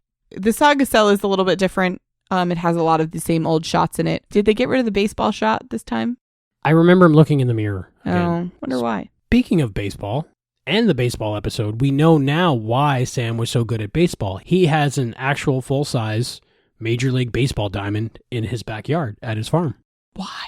Why is that a thing? Like, who was like, let's just put a baseball field right here? It's very odd, right? Yeah, that's like, hey, I have a strip mall in my backyard because, you know, we didn't know what else to put there. I think we might find out more about that in the trivia. Oh, boy. I loved Scott Bakula's double in this episode. It looked a lot like Scott Bakula. There's some scenes where you see over the shoulder of the double for Scott Bakula. When you say double, do you mean, like, is it Diamond Farnsworth or is it? No. Well, it could be because it looks so much like him. You never know. Yeah. I have no idea who doubled Scott for that episode. But when you see the side of his face when he's looking at his father, it looks like Scott Bakula. And the double for Scott runs like Scott Bakula. Scott Bakula has a very unique run. If you watch him run, no one runs like him. And it's pretty cool the way he does it, but no one runs like Scott Bakula. But this double took the time to mimic his run, because we see the back of the double running past on the porch when he finally tells his family that he's making it all up and he didn't time travel. He runs past Scott Bakula as his dad, but he runs like Scott Bakula. So for the first time or two I watched that, I'm like, that's pretty crazy, because you can always tell Scott Bakula by his run. I'm going to ask you this because I'm so confused at why you're so confident in how Scott Bakula runs. But how do you know how Scott Bakula runs? Whenever he's running on Quantum Leap, it's like, yep, that's Scott Bakula's run. And it's just... Does he run often? Yes, he runs a lot. It's a unique run. It really is. I don't know what he does that's different, but people that have seen it know exactly what I'm talking about right now. And that's one of the things when I was watching Enterprise and he would run, I would be like, oh, that's the Scott Bakula run. I don't know if that's just all made up in my head, but the double ran like Scott Bakula. I have no knowledge of the Scott Bakula run, but I totally believe you. I'm on board with what you're saying. I just don't know. From now on, you'll see it. The next episode, I'm going to be like, oh, did you see that Scott Bakula run? That's now a thing. I like the line where he says, I always do the right thing, and where does it get me? And he also says God, time, fate, or whoever in this episode. Not whatever. He says whoever. I like that they're a little ambiguous about that, because they've been very specific in recent episodes. Well, I guess he didn't want to put his anger at God if it really wasn't God. God's like, I didn't do it. He was hedging his bets, I guess. Whoever is up there messing with me, cut it out. I had mentioned before that I liked that he had a breakdown, but I love the line, I always do the right thing. Speaking of lines we liked, I liked two of Al's lines in this episode. Is one of them Yamola? Oh my goodness, yes. Because I have that written down too, but I couldn't work it into this episode somehow. He says Yamola, and I used to say Yamo because of Rachel Ray, but now I think I will say Yamola. That's another thing I picked up from him, and I picked up nozzle. Nozzle. You're a nozzle. I try not to be. He also said something about the cheerleaders' cute pom-poms, and Sam was like, they don't have any. Oh. And he looks at him like he's shocked, like he's surprised that Al said that. Actually, I think he looks at him like, you gotta be kidding me. Weren't you just depressed in the last episode? It's the way he deals with it. The other line that Al said that I liked was talking about no-nos. He called them Sansabeak. Yeah. That was funny. Because I had never caught that before. And then this past time I caught it without a nose, I guess. Yeah. Sansabeak. Sansabeak. Is that a character or something? Or it's the character was no nose.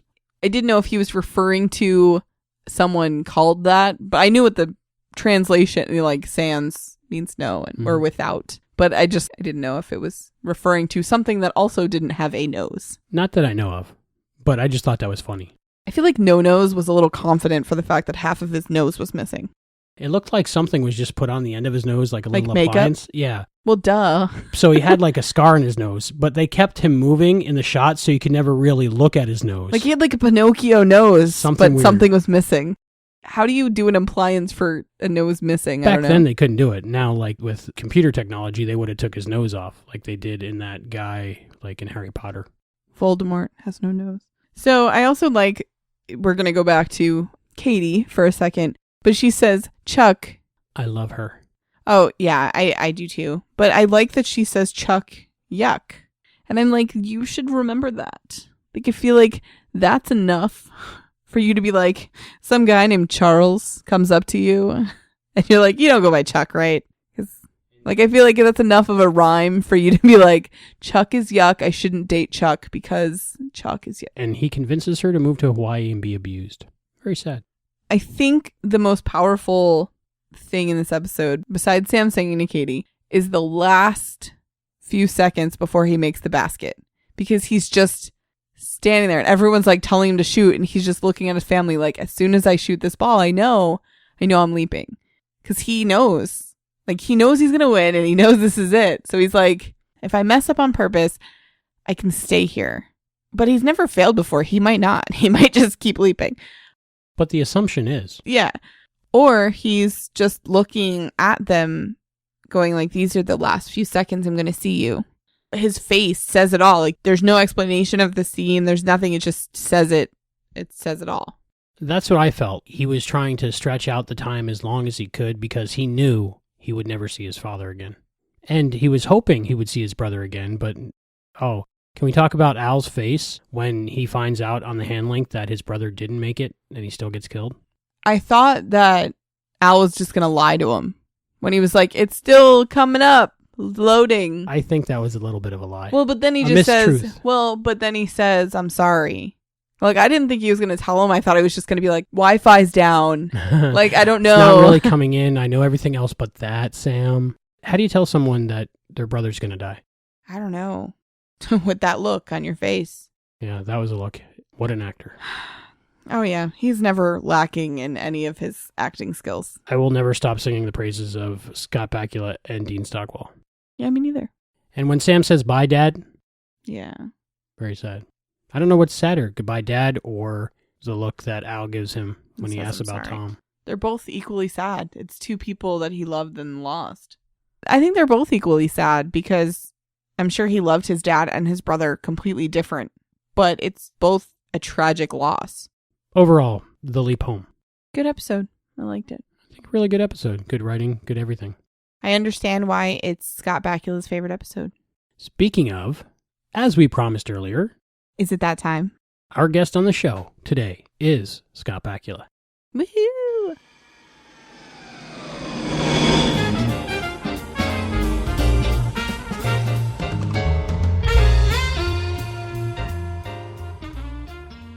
Today on our show, the man that needs no introduction, Scott Bakula. How are you doing today, sir? I'm doing well, thank you. All is good. Can you tell me how you got involved in Quantum Leap?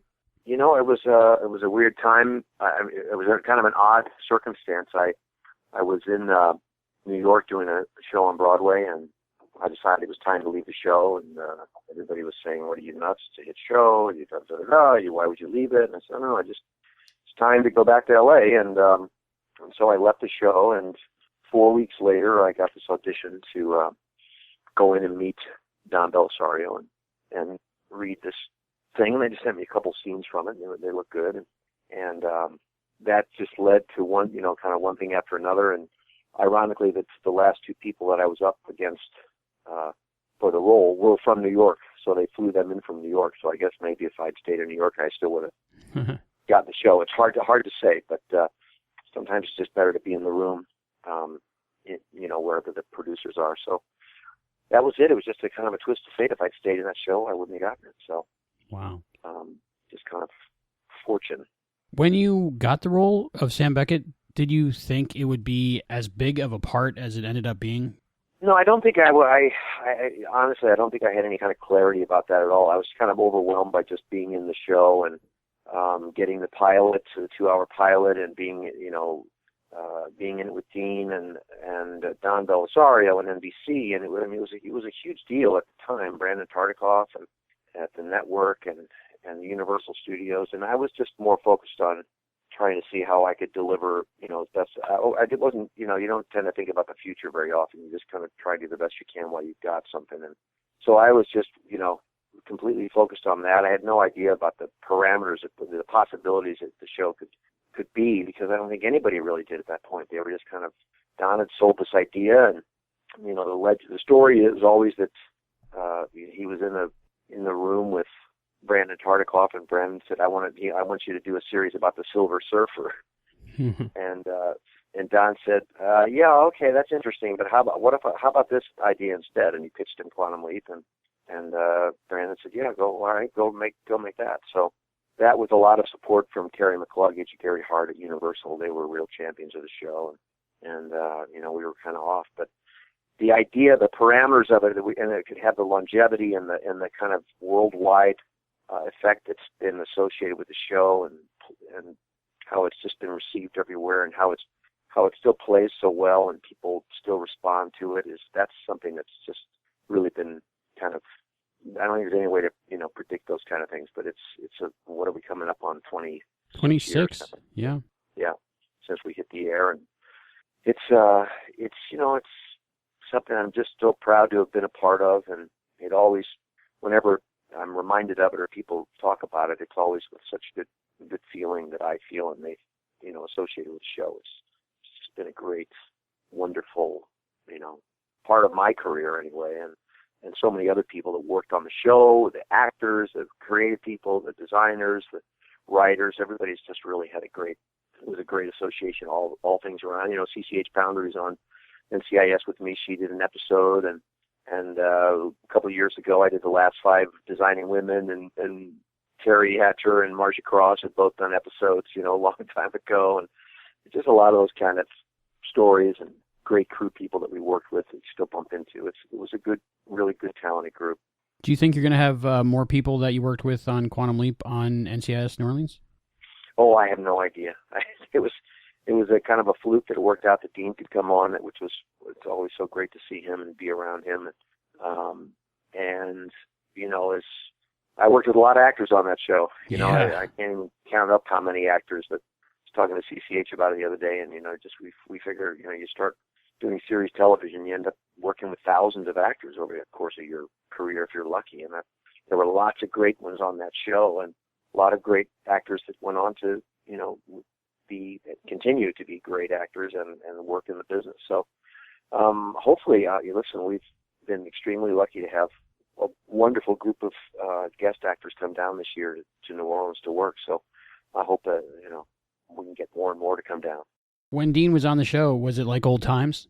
Yeah, it was. He was just there for a day, really. So I think he was there the day before, and we shot us all morning, and then I think he got on a plane and left later that night. I can't remember if he was there that night or not. I was still working. He left. And we had a whole another day of shooting to do, and then he was gone. But yeah, I mean, we're kind of shorthand. We know each other so well, and we have such fond, strong memories and history together. And Ginny Whitmore directed that episode, so that kind of compounded the emotional aspect of the day for all three of us, and it was pretty remarkable. It was great seeing them.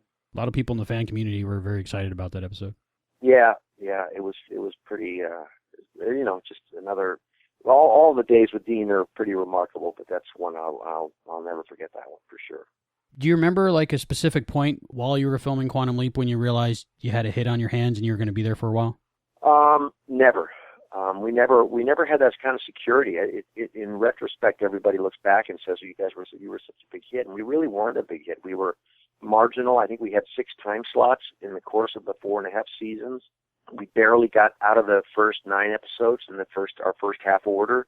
We were on the chopping block really at episode 6, and that's the Driving Miss Daisy episode really kind of saved the show and put the show on the map and kept us around for for a full season, and that's really where we got going. But we were in a really tough time slot. I think it was China Beach and Wise Guy. Was that Ken's show? I think that's where we started on Wednesday nights. Although I think we might have started on another night. We premiered against Moses. It was just. It was it was definitely stacked against us for a while, and we slowly kind of our fan base just kind of grew and supported and really forced the issue with the network. There was a time, I forget which season it was, I think it was after Brandon had left NBC and Warren Littlefield was there, and they did a whole commercial where he was sitting at his desk and they poured thousands of letters on top of it back when people wrote letters, and that was a promo for our show, Viewers for quality television were crazy about us and promoted us all the time. We were always, I never felt comfortable. Maybe between the season 2 and 3, maybe we felt like we were going to, come back. I think when we kind of started winning our time slot, then we started to feel pretty good, but it was always touch and go. Was it rough on you having to be in every scene pretty much for the whole series? It was. I can't deny that. It was very physically demanding. It was emotionally demanding. It was certainly time demanding. It was crazy how much time we spent. Back then, there was less care for the crews and less. I certainly had less protection in terms of my contract than I would.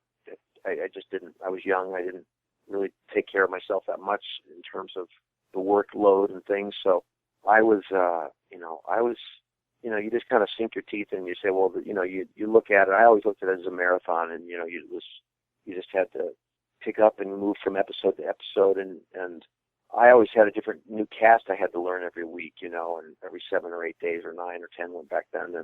And that was, wonderful, but it was also, it added extra stress and challenges, and, every group was different, and you had, weeks that were lovely, workable, fantastic, and then you had weeks where, it was like, it was a struggle. And so, I got through it. I got through it in one piece. I had great help from Diamond Farnsworth, and the stunt community kept me alive and set up stuff so that I could do a lot but also be safe. And, I had a few minor things go wrong, but, it was a lot of physical stuff, and along with the long hours. So I certainly couldn't do that now, but it was a challenge, but everybody kind of was in the same.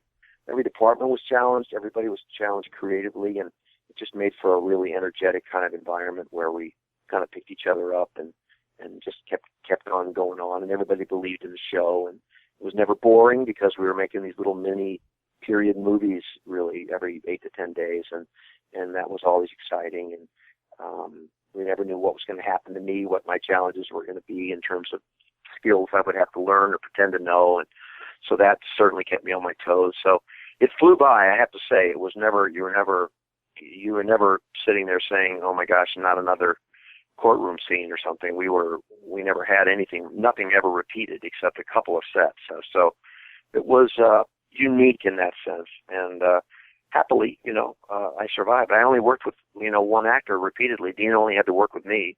Everybody else was a new actor all the time. I have the great opportunity of interviewing your co-stars every time we do a new episode. Yeah. Without fail, they always make it clear that you are one of the nicest, most generous, giving people they've ever worked with. Is that a conscious thing that you do, or is it just you're just a great guy?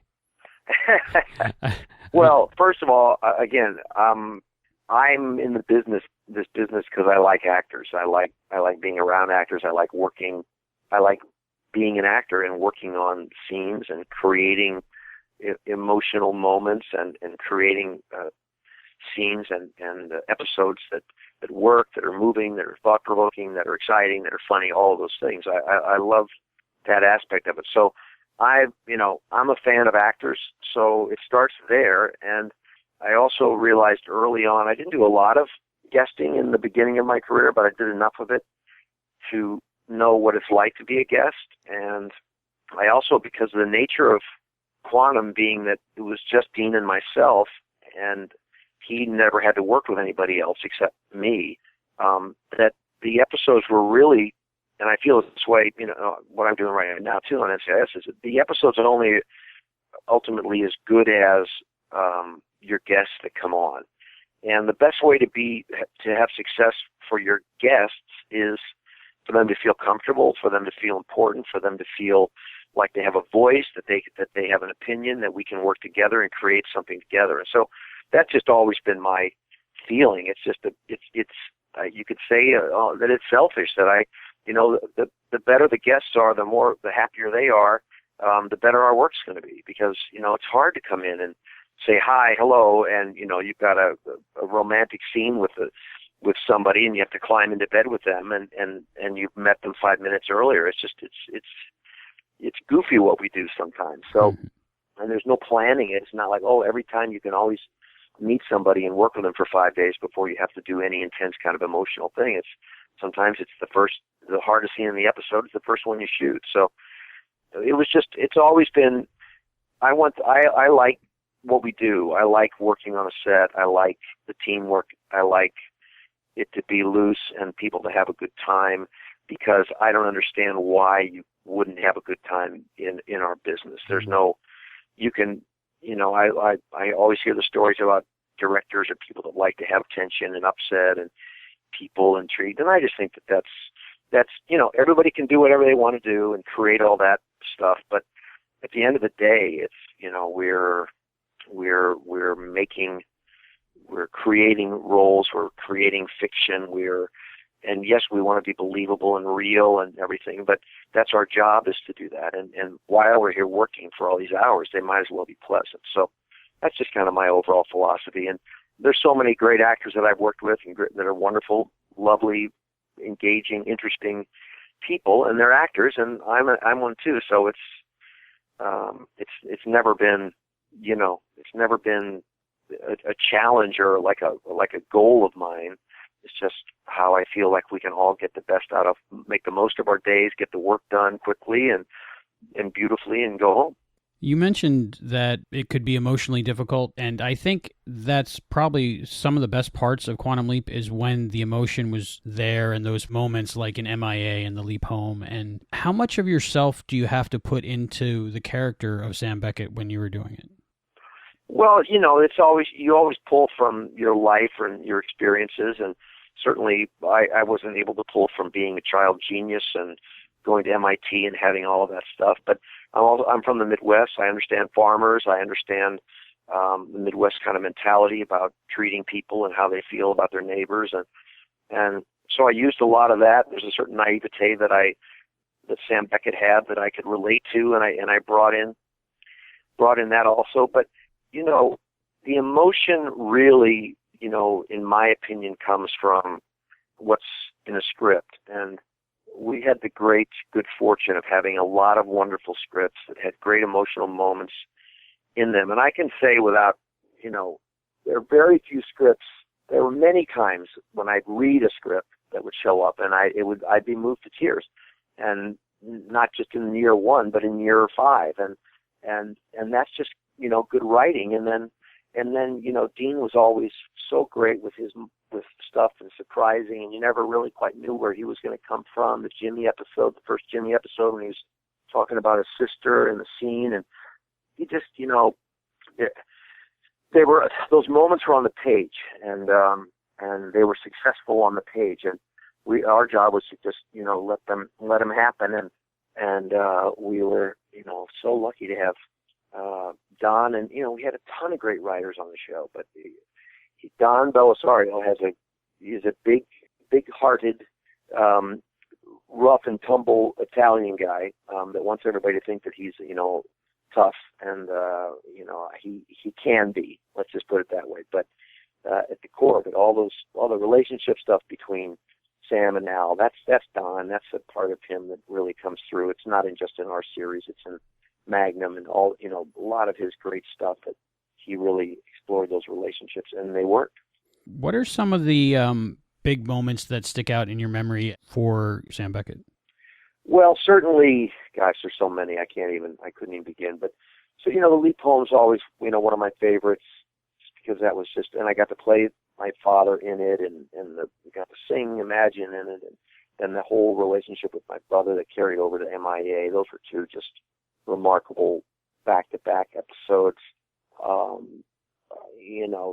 The whole Oswald, that 2-hour piece was fantastic, and La Mancha was wonderful, and the last episode was great. The Jimmy episode, again, we kept creating these interesting situations that Sam would get into, and they just, it really was kind of the perfect scenario, and it could have gone on and on.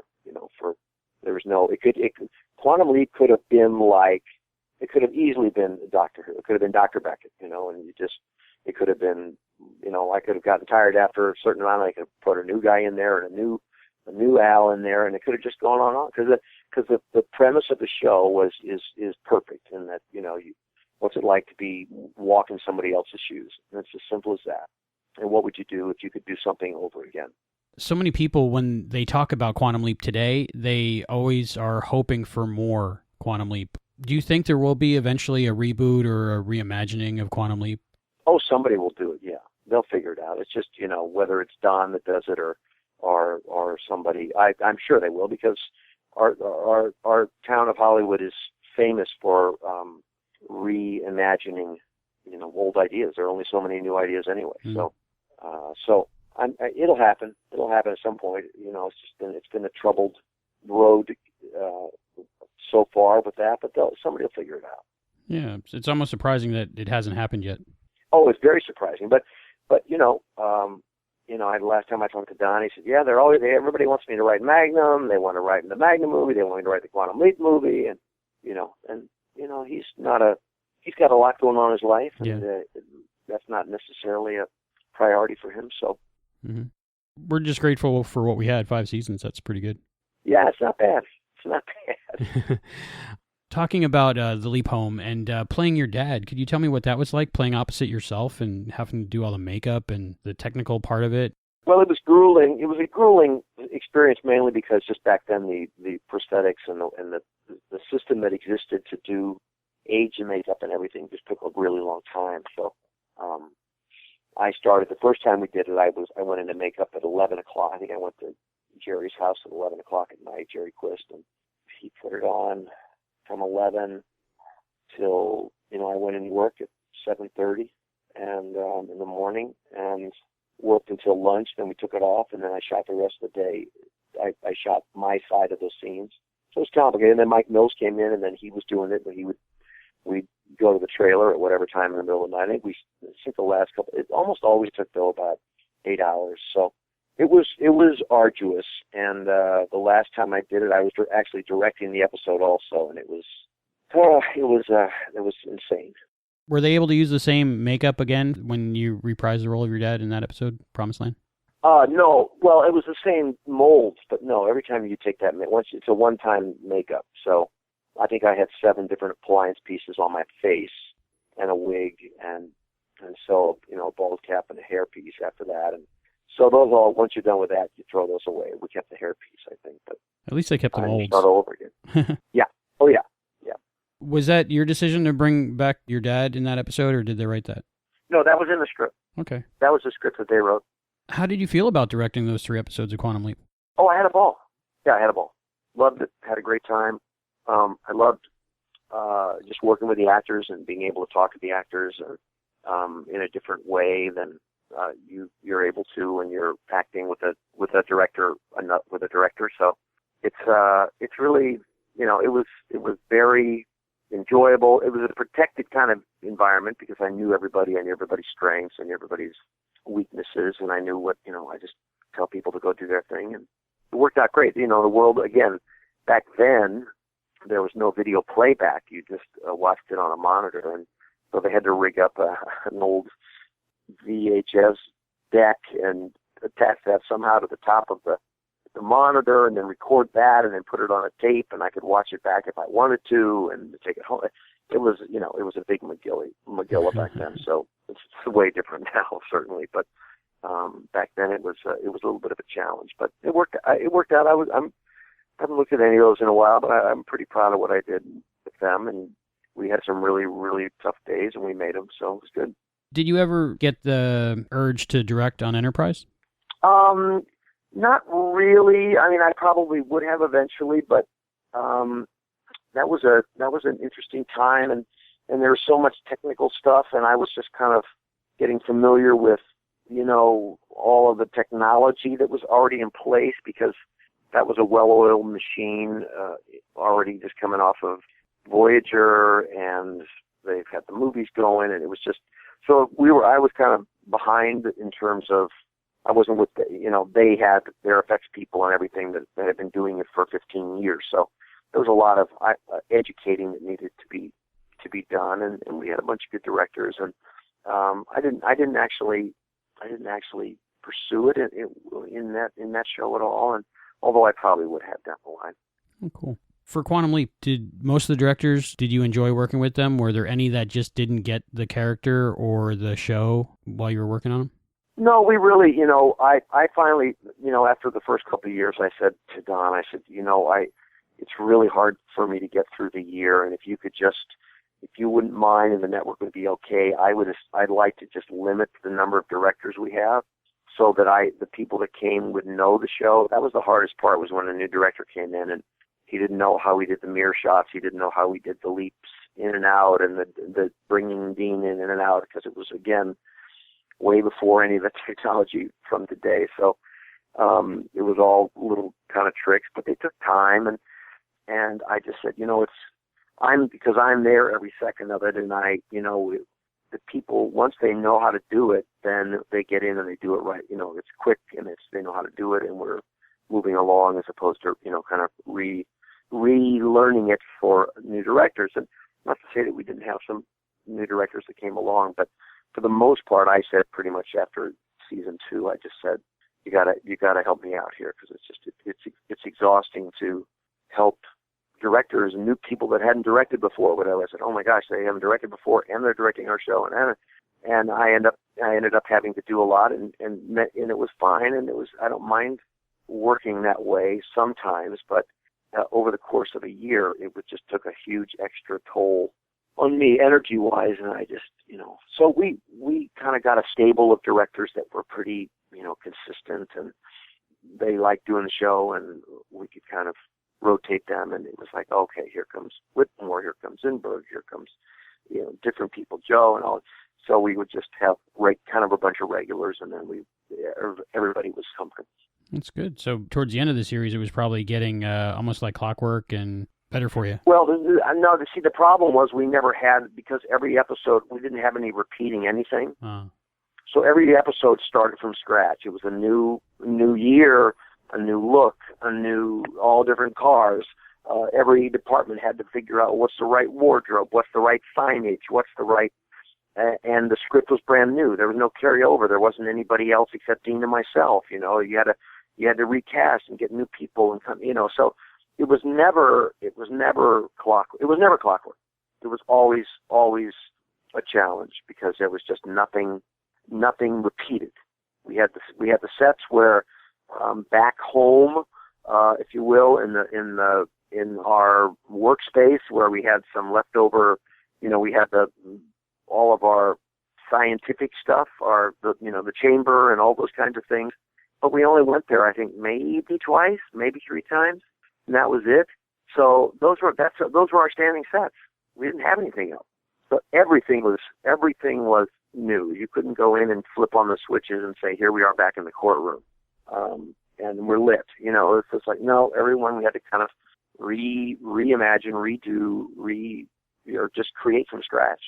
I wanted to ask you about when you were playing Sam Beckett, and when you would leap into a new leapee every episode. It seemed to us while we're watching it that you take on certain personality traits of the leapee. In your mind, when you were doing that, if you were doing that, how much of the leapee were you adding to the character of Sam Beckett, and did that make for almost a different character every episode for you?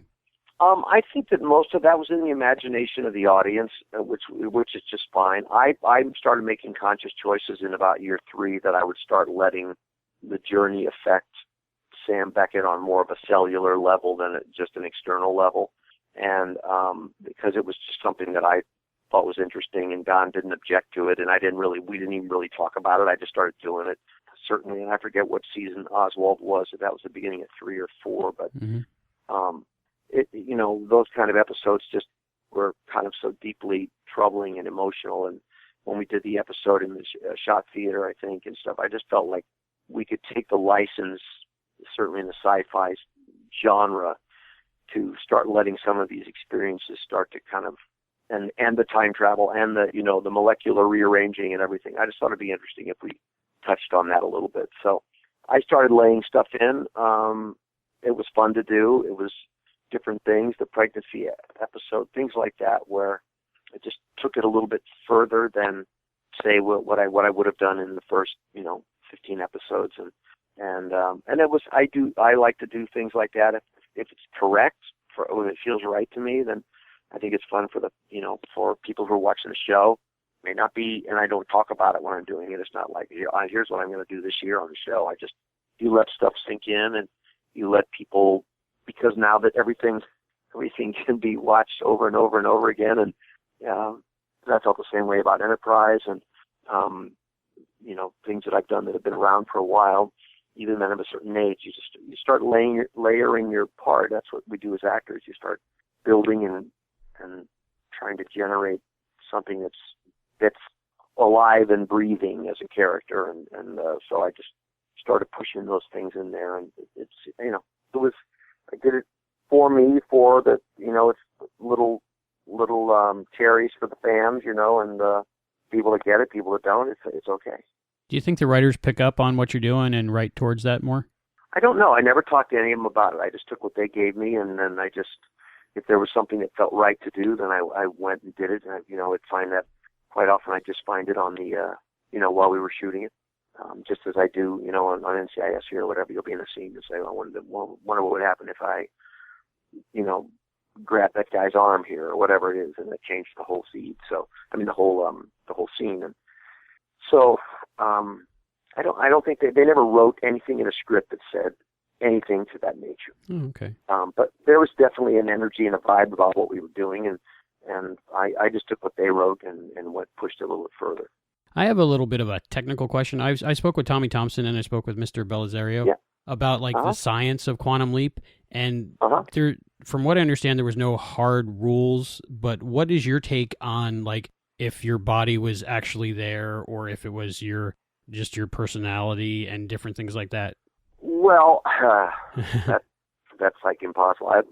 My best memories of all this were people writing us letters and saying, you've broken the rules of time travel. That was my favorite part of the whole thing.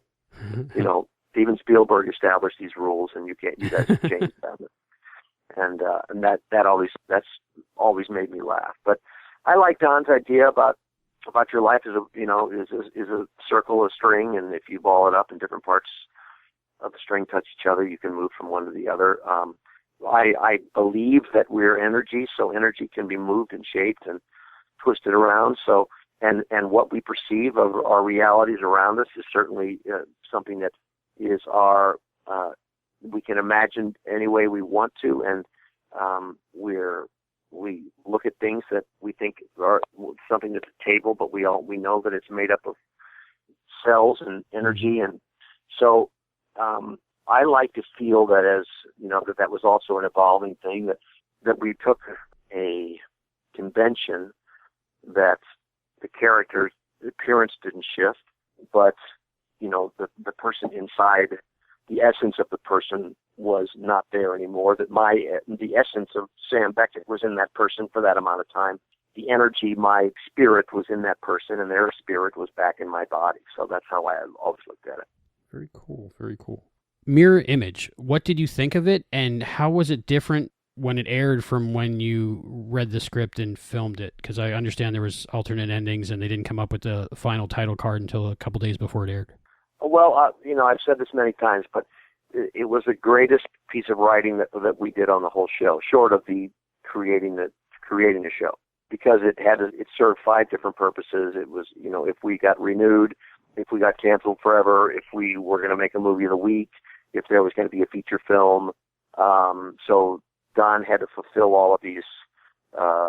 Ideally, he was trying to, serve a bunch of different masters and give the show all these possibilities instead of it's the last show. So, because we didn't know when we shot it. And whenever I look at it or see it or talk to somebody, I think it's genius, because it was such a bizarre, abstract kind of journey, trip back memory, whatever memory lane would be for Sam, with all these different characters that we'd seen, but in a different situation. It was pretty trippy, and God and Bruce McGill, just all kinds of stuff going on. And I just thought it was it was so much fun to shoot. Jimmy Whitmore shot that episode.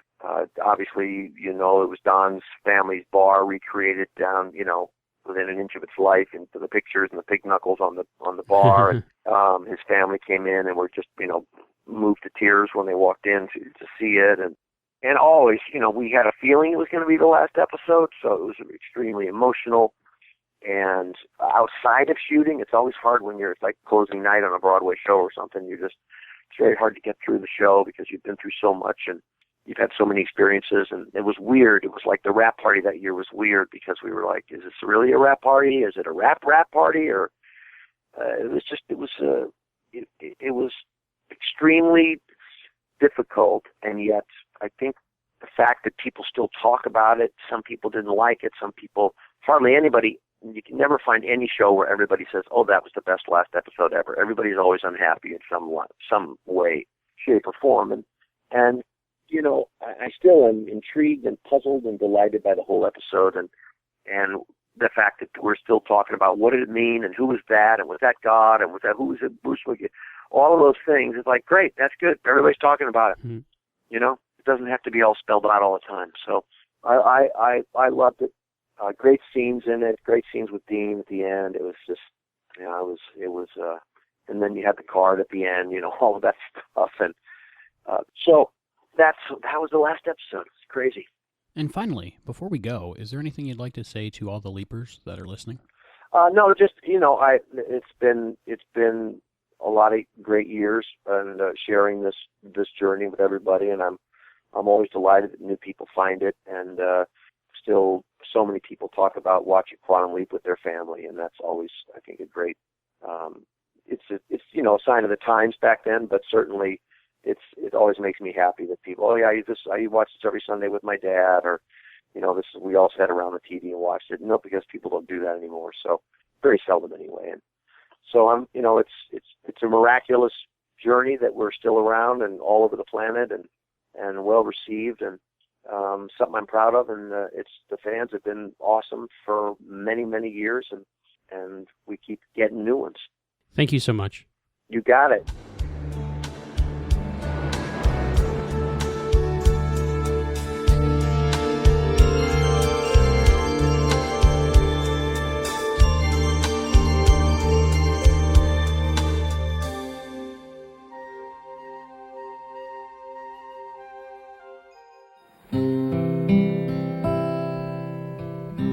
Imagine there's no heaven. It's easy if you try. No hell below us. Above us only sky. Imagine all the people living for today. Imagine there's no countries. It isn't hard to do. Nothing to kill or die for, and no religion too. Imagine all the people living life in peace. You might say I'm a dreamer, but I'm not the only one. I hope someday you'll join us, and the world really is one. This is Velton Ray Bunch, and you are listening to the Quantum Leap Podcast. And that was Scott Bakula. There's actually more to that interview that you can find at quantumleappodcast.com. A bunch of spoilery stuff about future episodes and the finale of Quantum Leap. So check that out, quantumleappodcast.com. That was an awesome interview. I love that his answers were so different than what we had envisioned. Like, I love that he explains his side of what he thought, how Sam was sleeping, and if it was an aura or whose body he was in or whatever. I think it was really cool how he explained that. And you can clearly hear his love for the show during it. And I know that it was just like another show that he has done. And I'm sure that he loves all the shows that he's on. But I love that he had explanations. That's what he believed it to be when he was recording. And that was just really cool to hear it from Scott Bakula himself. Such a nice guy. I love talking to him. I had a whole other page of questions all about Enterprise, but we just didn't get to it. Maybe one day in the future. I don't know. But we learned a lot about Quantum Leap, and I really enjoyed his take on everything. And it was just cool to talk to Scott Bakula. I answer the phone, and he says, "Hey, this is Scott Bakula." When does that happen ever, right? You're like, no, but really. Yeah, I kind of knew you were calling, but it's really cool that you said, "Hey, this is Scott Bakula." I don't know. I'm a little fanboy about it a little bit. Okay, a lot. When did he laugh at you calling him sir? Yeah. I said, "How you doing, sir?" And he laughed a little bit because I was calling him sir. But, I want to be respectful because he's Scott Bakula. Yeah, man. But he just seemed like a really cool dude.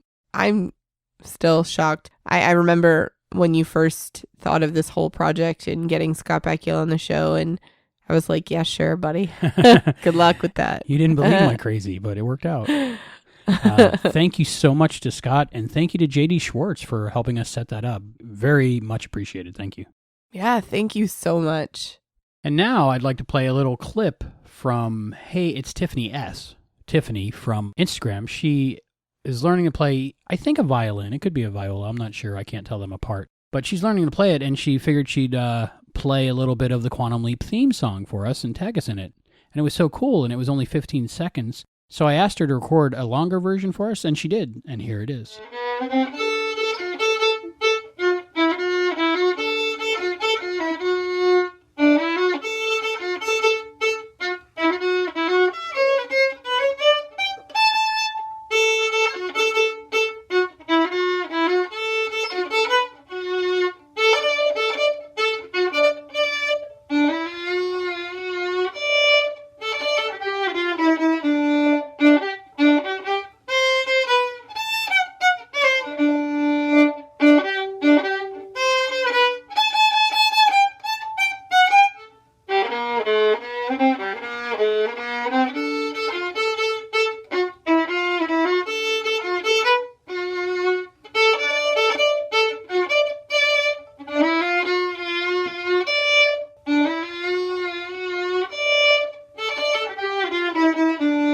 That was really awesome. I think we listened to that over and over and over and over again.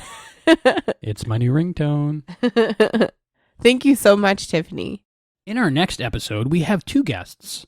One, David Newsom, who played Tom, Sam's brother, in The Leap Home Part 1 and 2. And we also have Andrea Thompson. You might know her from Babylon 5, but she played the photojournalist in The Leap Home Part 2. I'm excited to have them on the show. It's very cool that we had Scott Bakula on this episode because it's being released on my birthday. You almost said the year. I almost did. We're going to go with 36 again still. Uh-huh. No, it's Albie's big birthday, 4-0. Wow. A third of the way there. Yes. Well, that's a milestone. What better way to celebrate than having Scott Bakula on the show? Yeah, it's pretty awesome. I don't think you can top that. What am I going to do next year? And now we have a segment from the award-winning author, Christopher DeFilippis. Our own Chris DeFilippis won first place at the 2015 Media Awards for the Press Club of Long Island. And he won for social media, blog created and maintained by an individual. So DeFlipside is his blog, and he won first place. So congratulations, Chris. Congratulations. That's awesome. He's a good writer. We're not biased at all.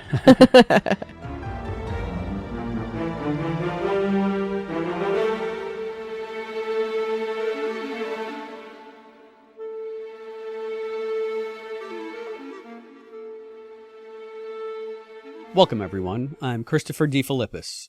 Early in the 20th century, author Thomas Wolfe wrote, "You can't go back home to your family, back home to your childhood, back home to places in the country, back home to the old forms and systems of things which once seemed everlasting, but which are changing all the time, back home to the escapes of time and memory." Don Belisario apparently took these wistful words to heart, because they're practically the plot synopsis of Quantum Leap's third season opener, The Leap Home, one of the series' most affecting and heart-wrenching episodes. Because as Sam comes to discover, the escapes of time and memory are an illusion, even for a man with a time machine. It's not a coincidence that Sam's experience hews so closely to Wolfe's words, because they distill an essential truth about the journey into manhood. And if Quantum Leap is about anything, it's about the journey of the white American man in the 20th century. Sure, the show's premise allowed it to explore multiple points of view across race and gender. But whenever it came to the characterizations of Sam and Al, it always focused on the quintessential ideals that traditionally define manhood. Honor, duty, accountability, sacrifice. These notions underpin the rules that all men were expected to follow. Strike out into the unknown, work hard, achieve success, build a life, build a legacy, make a difference. And Sam and Al were the prisms through which Belisario explored these themes across episodes and across generations. Al's Horatio Alger-like life represents what you're supposed to get through an unquestioning devotion to these ideals. An orphan of the Depression, Al pulled himself up by his bootstraps and turned childhood poverty and tragedy into a life of adventure and accomplishment. There's a reason Al is a Navy pilot and astronaut. He embodies the principles that became synonymous with the unparalleled achievements of the jet and space ages. But even as they reached the zenith with the moonshots of the 1960s, faith in these principles was eroding. The Vietnam War, the Civil Rights Movement, women's lib, sex, drugs, and rock and roll, all of them called these ideals into question. And that's where Sam comes in. He's the 20th century man in transition, literally and figuratively, constantly forced to examine truths that had always been deemed self-evident. And Quantum Leap did so with sincerity. It never questioned the validity of 20th century ideals. Rather, it took a hard, honest look at how we were applying them, and how we could and should make them more inclusive. And even though Sam was helping shift the cultural paradigm away from the all-white, all-male norm, it didn't let him off the hook. He still had to follow the traditional male playbook, leap into the unknown, be successful or else, make a difference. And doing so meant following the rules, no matter the price. Your wife leaves you? Too bad. Your dad drops dead? Boo-hoo. Your brother gets killed in Vietnam? Walk it off. These are the sacrifices we make. Anything else is just gravy, which Al pretty much tells Sam in the leap home. I always do the right thing, you know. And what does it get me? And why can't I save strangers and not the people I love? It's not fair, Al. I mean, come on, it's not fair.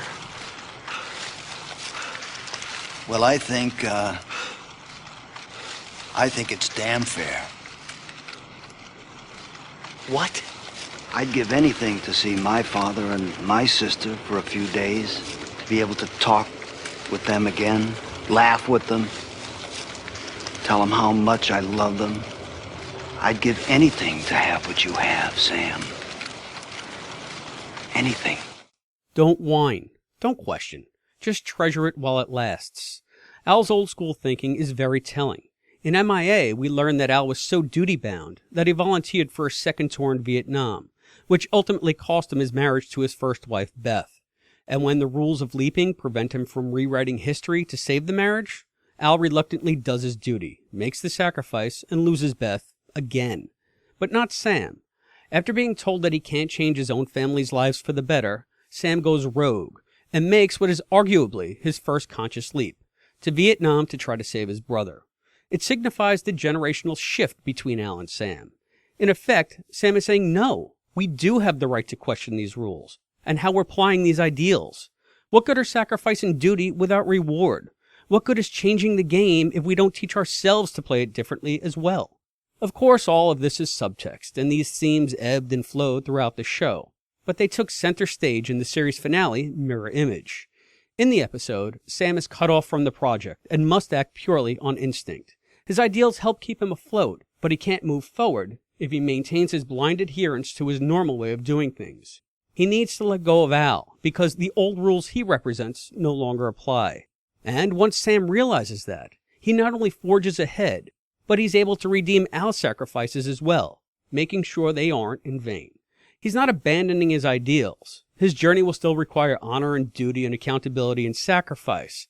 But rather than clinging to what they once represented, he's looking forward to how he can apply them to the tougher leaps that lie ahead. It's a true evolution, because he uses the best of what has come before him as a springboard to the future. I don't know if the white male establishment in the 21st century is any closer to achieving this transformation, but I, for one, continue to try. One of the funny things about Quantum Leap was that it was always 1999 back at the project, no matter how long Sam had been leaping. It was probably a continuity glitch, but perhaps Belisario did it deliberately, perpetually keeping Quantum Leap on the cusp of a new era. One that Sam and all the rest of us, regardless of race and gender, would only be able to enter after foregoing the escapes of time and memory.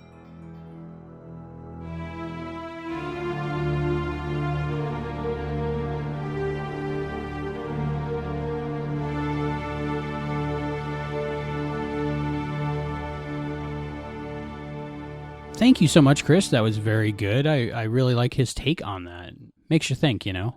Yeah. Who says you can't go home? And now it's time for some feedback.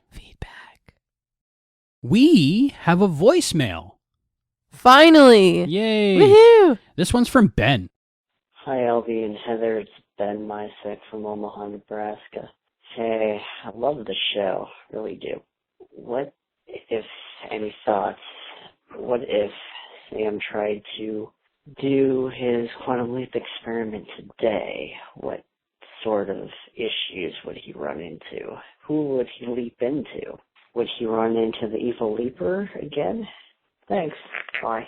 I would say yes. In a modern incarnation of Quantum Leap, you would definitely have more bad guys instead of just bad situations, I think. Yeah, I think we've talked about in the past it being a darker version if they redid it now. But I would hope not. I think the cool thing about Quantum Leap is he's fixing things and making things right. So I would hope that it would still be kind of homey.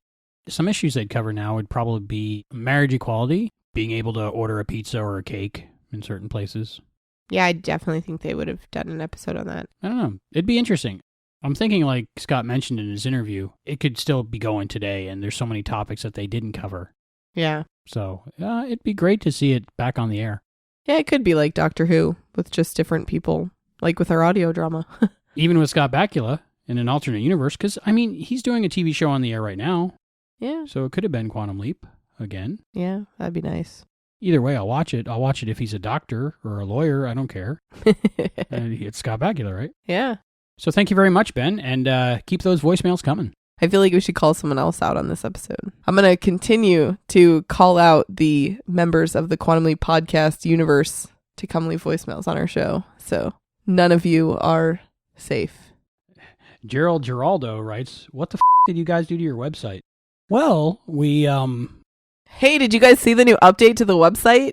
I like it. It's got cool video backgrounds and all kinds of stuff. And yeah, I think it's really cool. Apparently, it doesn't really work well on some internet connections, but... He says, all the tedious loading from page to page, what were you thinking? So we made a little bit of tweaks after that, thinking for people that might not have the fat pipe like I have.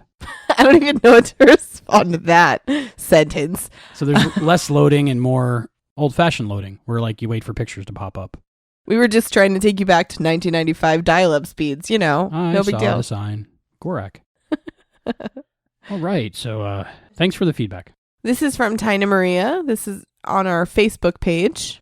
Hi, Heather and Albie. I just started listening to your podcast not too long ago. I just finished listening to Jimmy. I grew up watching Quantum Leap and loved it. I loved when Al would get mad at Gushy. Scott Bakula and Dean Stockwell had great chemistry. I love listening to your interviews. I think it's great that you two are married. Listening to your earlier podcasts, I had a feeling you two were a couple. You both have great chemistry. It's good to see that Scott Bakula is still going strong. Loved him as Sam. Thought it was great that he became a captain in Star Trek. I didn't see it, but I know there was an episode with Dean Stockwell. I wanted to comment on Jimmy. That was one of my favorites. I have been working with students of all abilities for about 20 years, and it's amazing how far we have come and how far we still need to go. I look forward to listening to more episodes as I catch up. Take care, Tina. Oh, thank you so much. I love when we hear we have new listeners. Welcome to the Quantum Leap podcast universe. Yes, thank you. I love that episode. We have Facebook feedback from Christopher DeFilippis. Very cool. Not only a contributor, but also a feedbacker. Hello to all my QLP friends. I just finished listening to the MIA podcast and wanted to compliment everyone involved. A great job all around. It gave me the courage to finally delve into the Seabride podcast. 4 hours, Albie? It's almost like you're daring us to listen. I feel like it took him that long. Like he started it when we first released it and he just finished it. And then Chris continues, I got through the 4 hours painlessly. It took a couple of days, but the content was so good that all of it was a pleasure. I especially enjoyed the interviews. When J.G. Hertzler admitted that he remembered very little about working on Seabride, Albie seamlessly moved on to his other work and got an interesting hour of stories about his amazing genre career. Albie then circled back to Quantum Leap briefly before wrapping up. A lesser and less prepared interviewer would have insisted on staying on topic, Quantum Leap, and gotten a lousy, awkward 20 minutes. Hertzler is also emblematic of the kind of people who worked on Quantum Leap, it seems. All the interviews I've heard reveal the cast and crew to be affable, dynamic, and interesting individuals. You're doing really good work, Albie. See, we think you're awesome. Thank you. Thank you. Yeah, I just enjoyed talking to him, and I was a big fan of all of his work that when he didn't remember much, I was like, okay, cool, we get to talk about Star Trek. Because I'd already talked to 2 people about Seabride, so I pretty much knew all that was going on. But I wanted to find out more, so I found out more about Deep Space Nine. Which I'm sure is not a bad thing. Not at all. And we spoke a little Klingon together, which was nice. I've heard so many good things about the way you interview and how your questions are amazing and you ask all the right questions. So good job, dude. After I edit, it sounds awesome, right? Yeah. Okay. Seamlessly. So Jeff Stray commented a good thing about our new website. He said, I like the new design of your website with the Quantum Leap theme playing in the background and the podcast episodes broken down into seasons. Very cool. Thank you. See, some people like it, some people don't. I don't know. It's going to be okay. It's a website in flux. We're trying to get it fun and perfect and interactive and cool looking and modern. It has to be futuristic. It's Quantum Leap. Yeah, I want it to look like it would be in 1999. That would be so cool. And this one's from Jonathan. And the following emails will be read by Juan. Hello, I really enjoyed the podcast and I'm listening to it as I rewatch the show. In your episode about So Help Me God, Albie expressed his opinion that people shouldn't have guns. While I disagree, I respect your right to have this opinion. Discussing gun control is a subject for a different time. I feel that you would do your listeners a service by bringing attention to www.projectchildsafe.org. They provide information about safe storage of firearms and child access prevention. They even can provide a free gun lock. While gun ownership is a hotly debated topic, safety is something that we can all agree on. I hope this information helps you, and I sincerely hope you share it with your listeners. Keep up the great show, Jonathan. Thank you, Jonathan, for your feedback, and thank you for letting us know your opinion and in such a nice manner. And I did check out that link, and I did put that link on the So Help Me God episode page, so you can check that out. Yes, we are all for safety. Yes. Thank you very much, Jonathan. This is from Leslie. Hello again. I just wanted to bring up a couple of points I didn't get a chance to mention earlier. First, I wanted to tell Heather that Sam was not mentioning Al's ex-wives during Jake's hazing in the locker room. Though Tina was an obvious reference to Al's girlfriend. I actually considered listing their names and some of the stats that we seasoned leapers have come to know, but I decided against it. That whole don't want to be a snob thing, and I truly hope I wasn't. Second, I don't think that Sam felt betrayed when he finally spotted Al's picture on Beth's mantle. Rather, I think that while he might have been angry at first, it's more likely from the tone in his voice and the tears he was holding back that Sam felt the utter dread and sorrow of knowing how hard it was going to be to tell Al he couldn't help him and break his best friend's already broken heart. I completely agree with Hayden, though, when Sam said, Al, if you close that door, don't ever open it again. He meant it. Normally, I hate to be presumptuous, but I think it's a safe bet that anyone who reads this email knows full well that the bond between Sam and Al is forged out of a friendship that was meant to last for all time. Finally, I wanted to mention something that doesn't have anything to do with this heart-rending episode. Heather, if you're still wondering why the hand link sounds like, as you put it, a screeching pterodactyl, you can thank Dean Stockwell for that. Whenever Albie gets a chance to interview him, of course. Hint, hint. When Quantum Leap first aired, Al's handlink wasn't nearly as, vocal. But Dean's incredible flair for improvisation inspired him to treat it like an adversary, slapping it with the palm of his hand. It gave yet another layer to Al's character, too. After all, it's incredibly nerve-wracking to watch your best friend in a difficult, sometimes even life-or-death situation, knowing you can't physically intervene. All of that nervous energy has to be expressed, somehow. Anyway, it was that stroke of brilliance which prompted Don Belisario to eventually put in the sound effects we have all come to know and love. I was watching an interview with Dean that was conducted by someone named Scott Spears. How appropriate. And literally laughed out loud when Scott said that, in all of the years of television, he'd never seen anybody work with a prop with such hilarity and timing. I'll second that. Oh, I almost forgot. Columbo reference. Yes. Dean starred in a couple of episodes, not to mention The Twilight Zone, Bonanza, The A-Team, Murder Sorry. Before I leap, I just wanted to say that I love what you've done with the website. It looks fantastic. Keep up the good work. Your friend in time, who perhaps needs to come up with her own signature sign-off, Leslie. Yay. So that's 2 pros and 1 con. You need to stop thinking about the negatives. Okay. So far, so good. Yes. I like it. Great comments. We love Leslie's insight into the episodes. I like that she said that it was just Sam imagining the heartbreak that his friend, he was going to have to break it to him that he couldn't help him. I like that. And the info about the hand link is pretty cool. Pretty cool. I want to watch that interview. This one's from Ben. So this is a question for Hayden. Why did they show Al leaping with Sam at the end of the show? Al is a hologram, right? Ben from Omaha, Nebraska. Well, since the question's for Hayden, let's let Hayden answer this. Hi, Ben. I actually don't think that Al does leap at the end of MIA. What happens is Al's in an imaging chamber which has a hologram of Sam and everything around Sam projected around him. When Sam leaps, Al loses the connection to Sam's brainwaves, and so that means that the hologram around him would disappear. And so I guess that would mean that anyone who's seeing Al, in other words, us, to anyone who's seeing Al, it would seem like he's disappearing as well. And I suppose it just looks like a nice effect to have him disappear in blue like Sam does when he leaps. Thanks for the question, and I would love to hear everyone else's questions too, so keep them coming. Thank you, Hayden. Feel free to ask any of our crew questions, and we'll try to have them respond. This email's from Russell Bragg. Hello. I had promised myself not to write in until I was caught up, but I just had to write in before I forgot about what I wanted to say. I am on episode 25 right now, but I wanted to tell you that the DragonCon 2014 Quantum Leap panel is one that I had heard before on another podcast, Michael Bailey's Views from the Long Box. That is how I found out that there was a Quantum Leap podcast. Boy, was I happy when I found that out.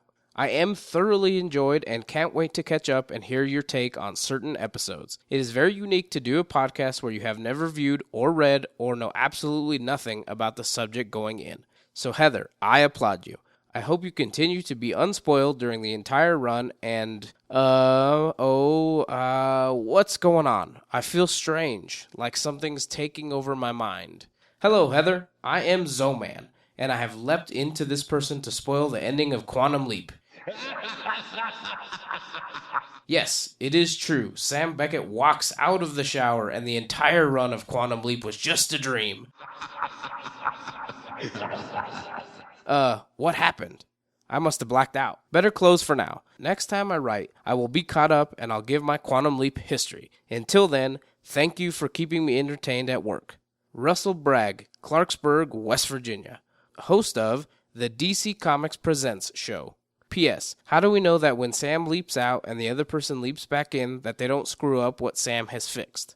What are these jobs that people have that they listen to Oh, I used to do that. I used to do that. And listen to podcasts all day at work, unless my boss was there, and then I'd have to do it sneakily, and then she'd ask me to take my headphones out repeatedly. And then, now, I edit podcasts for a living, so I can't listen to the podcasts that I like while I'm editing other podcasts. I've tried, I just can't do it.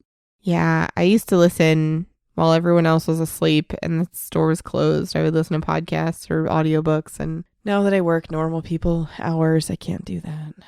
But I'm glad that Russell still gets to listen to podcasts at work, because, I mean, doesn't that make your job so much better when you can listen to a podcast, a Quantum Leap podcast at work? Come on. I used to love listening to the Quantum Leap podcast at work. He's not lying. He's not. Okay, so this one's from Barbara Noel. Dear Quantum Leap podcast people, I just wanted to say thank you for sharing with me and all your listeners / fans of the podcast of this episode. I was especially impressed with Albie. Please forgive me since I don't know how to spell your name. I don't know if it was Albie with a Y, Albie, or Al space B. You can correct me so I will know it next time, I promise. But as I was saying, I was very impressed when you explained the thing about the previous episode with the kamikaze kid. I did not know why it was spelled that way until you explained it was because Sam's person he leapt into was named Cameron. That is why he spelled it Camikez kid.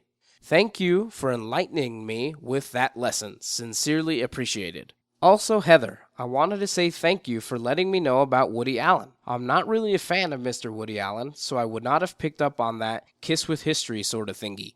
I just saw the kid in this episode at the airport, and he said he just wanted to get the autograph. And his mother was like, "You want an autograph? Here's an autograph." Smacks Woody Allen in the back of the head. I really do appreciate listening to the podcast. I learned so many things, and it is my favorite show. I mean, Quantum Leap, of course. And I love your podcast / show. Keep up the great / excellent work, please.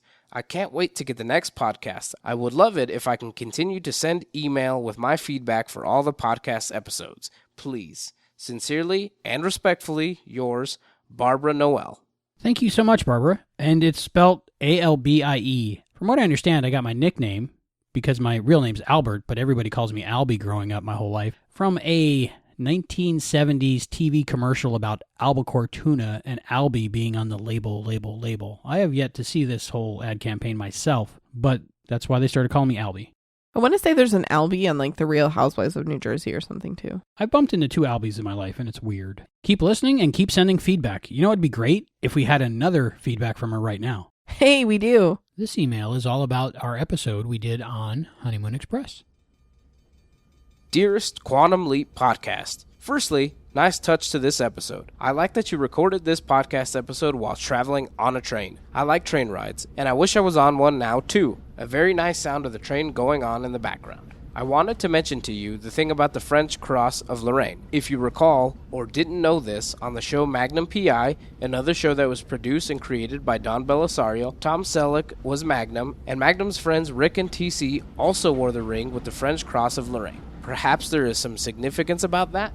I never heard of Looper, but I am a lover of time travel stories, so I am likely to check it out. By the way, I own a copy of Somewhere in Time, costume designed by Mr. Jean-Pierre Dorliac, in case you didn't know, and it is a great time travel story. If you didn't see it before, I would recommend it. The thing with Sam and the glass of champagne was that I believe it was Sam, and not the guy he leapt into, that was speaking to Tom's wife about the reading of the bubbles. I was also very happy that we got to see and learn more about Sam with that. I wanted to thank you for sharing the interview you did with Miss Holly Fields. I think she is such an awesome, cool human being, and a great friend of mine on Instagram. And I learned stuff about her through that interview. Thank you so much for that. Sincerely and respectfully yours, Barbara Noel. Thanks again, Barbara. I do love Holly Fields. She's pretty awesome. We go back and forth on Instagram ourselves. It's pretty cool. Looper's great. If you haven't seen it, check it out. And of course, I've seen Somewhere in Time. I love all time travel movies, but that's a great one. And hopefully one day I'll get to talk about it with Mr. Dorliac. That would be great. Yeah, it would. Hint, hint. Thanks, Barbara, so much. The newest time travel movie I would recommend would be Project Almanac. Check it out. I really dug that one. That was a good movie. Pretty crazy. Made my brain hurt a little bit. As it should. A good time travel movie should make your brain hurt. Well, then, success. And this one is from Michael. Dear Heather and Albie, I have been steadily making my way through the Quantum Leap podcast since I met Albie on the anniversary panel at the Dragon Con 2014, and I am very impressed. Quantum Leap is one of my favorite shows of all time, and your show is the perfect tribute with a great balance between the views of series newbies and the passion of a longtime fan. Listening to Heather's journey makes me smile at every turn as she discovers new wrinkles in the mythology and looks forward to what's to come. I almost envy the position you are in, Heather, because what lies ahead is magical. I also want to congratulate the podcast crew and fans for not spoiling the upcoming seasons for new fans. It's hard not to talk about this show, but it's great to see new fans coming to the series. Keep up the great work, and if I can lend a hand in any way, please let me know. Michael Faulkner. Wow, that's great that you're listening. I really think that's cool. It was great meeting you at Dragon Con. I love doing that panel. And if you haven't heard the panel yet, check it out. It's on our feed and on our website. It's worth a listen, and I had a great time doing it. So I might take you up on that offer, Michael, of helping us out. We could always use more help at the QLP. Thanks a lot. And we got a new email from Aaron. Another fantastic episode of Quantum Leap and another pre-letter. But before I begin, a few comments on your guys' coverage of MIA. As far as Heather and her comments about Al being selfish for wanting Beth to wait for him, sadly, I have to agree with her.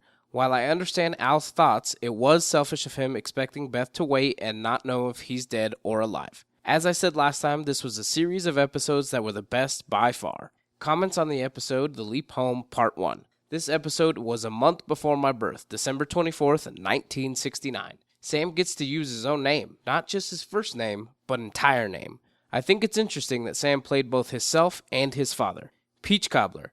I'm not a fan, but both Sam and Al are, or so it seems. Al thinking about sex, as usual.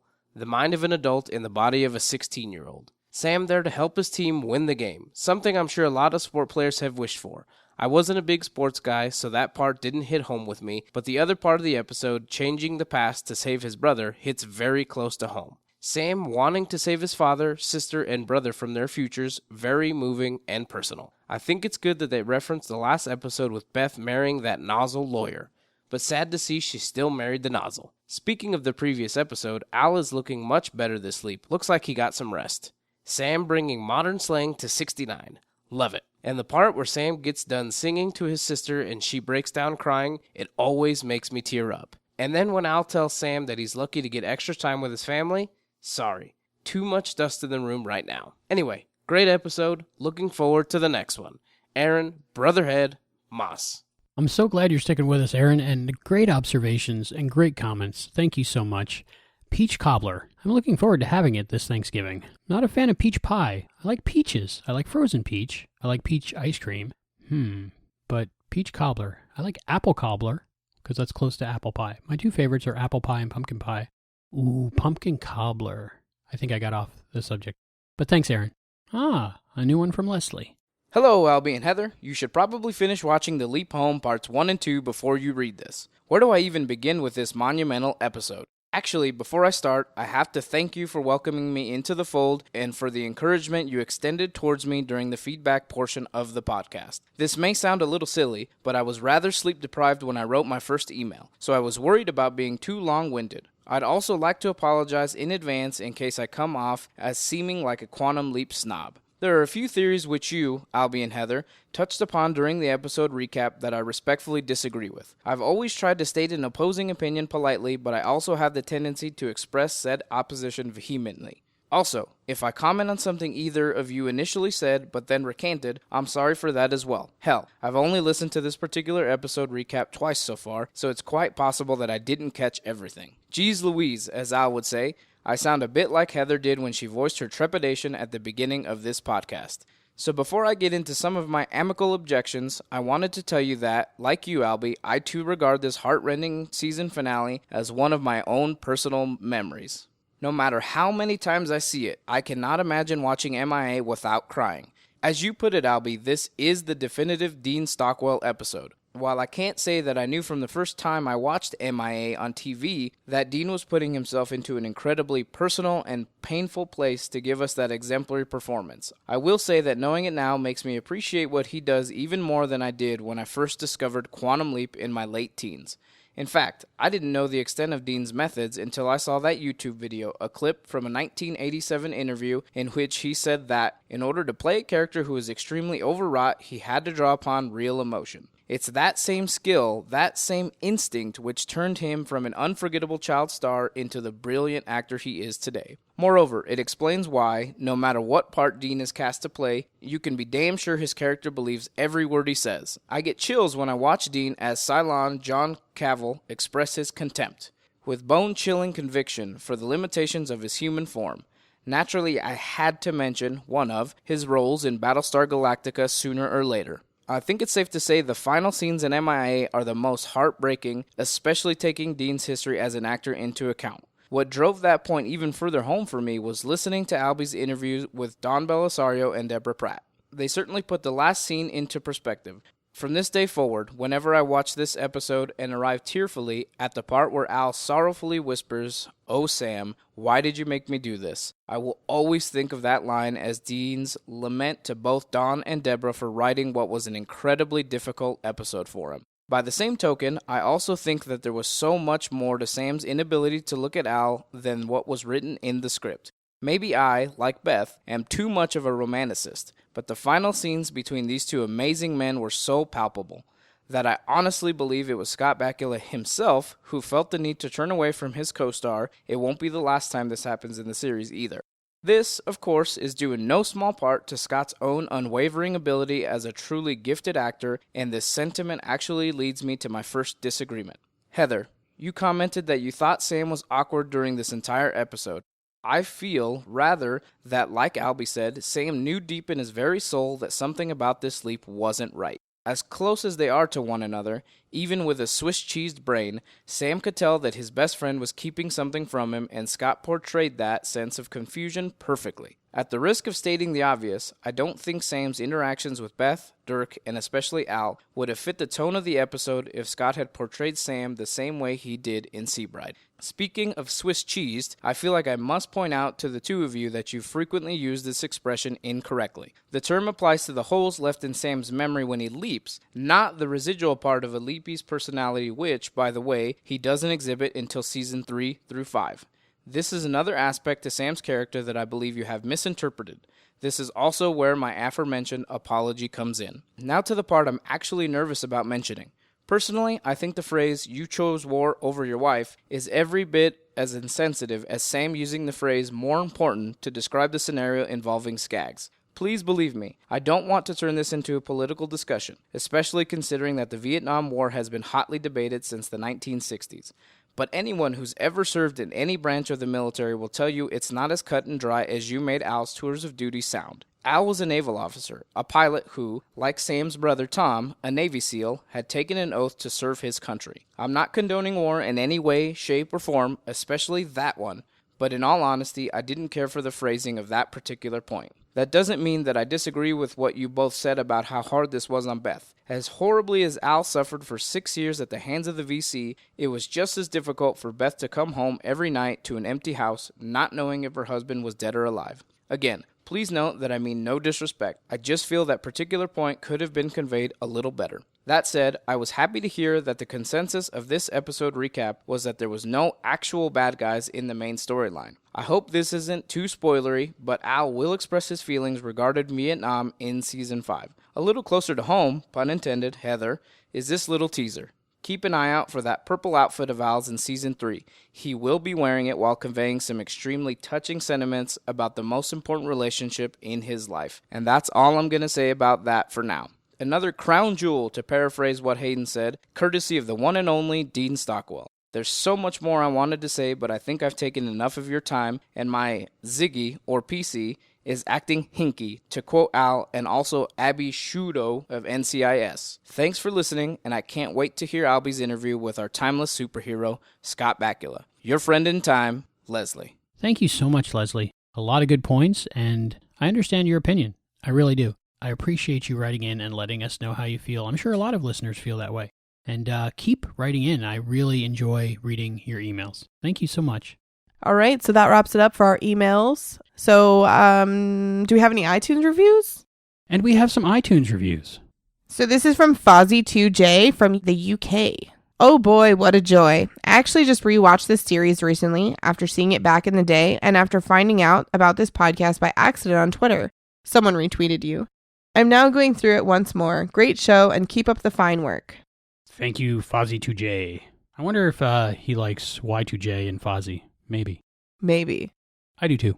Navid Moazis, hopefully I'm saying that right, from Sweden, said, great podcast. Very good podcast with great hosts. Can't wait to listen in more soon. Keep up the awesome work. Thank you very much. From Sweden. I want to go to Sweden. I want to go everywhere. Let's just travel. Almost everywhere. None of those scary ones, but almost the everywhere. Nice ones. The nice ones. The ones they go to on Amazing Race. This one's from Mike Stone, 1961 from Australia. Love this old show. Hi guys, thanks for bringing back some great memories.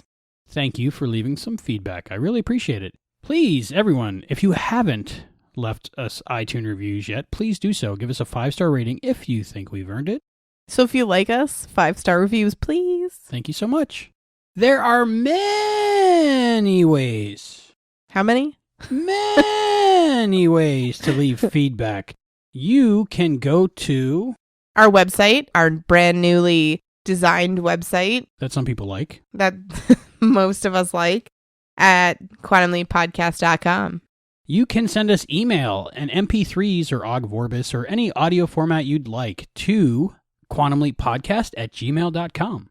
You can visit us on Facebook and check out our Facebook community at facebook.com/quantumleappodcast.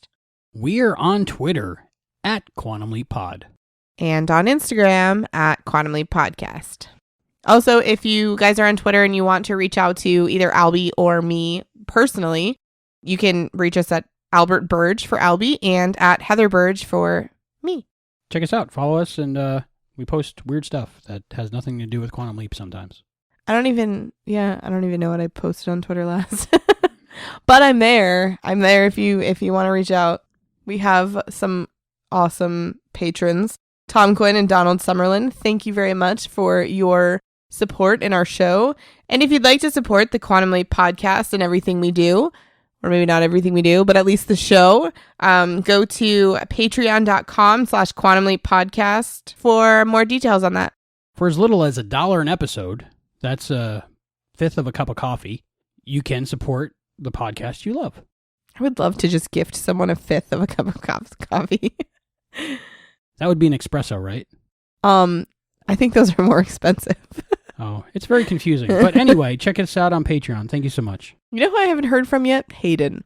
Hayden, it seems time for Hayden's segment. Yeah. There's chill in the air. It's getting kind of cold in here. The cold never bothered me anyway. Hey Leapers, welcome to Season 2 of Quantum Deep, which is what we finally decided to call my segment.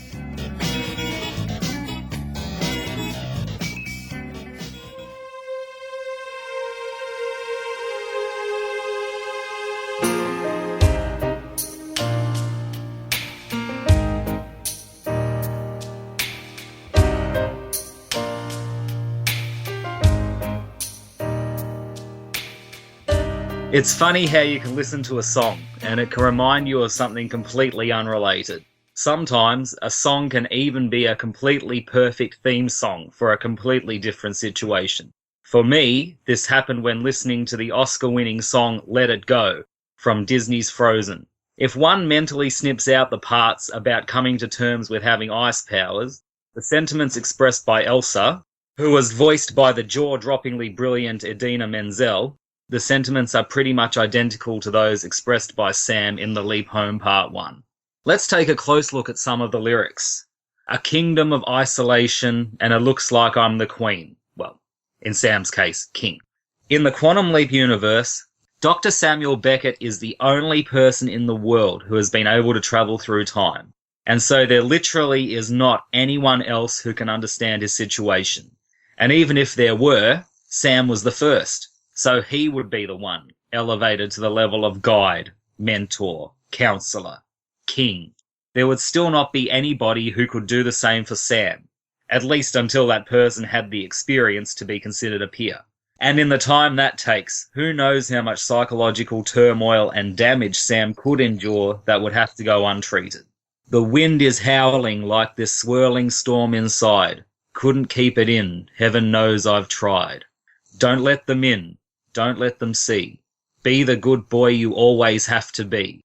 Conceal, don't feel, don't let them know. Sam always has to keep up appearances, pretending to be the person whose aura surrounds him, in order to complete his missions.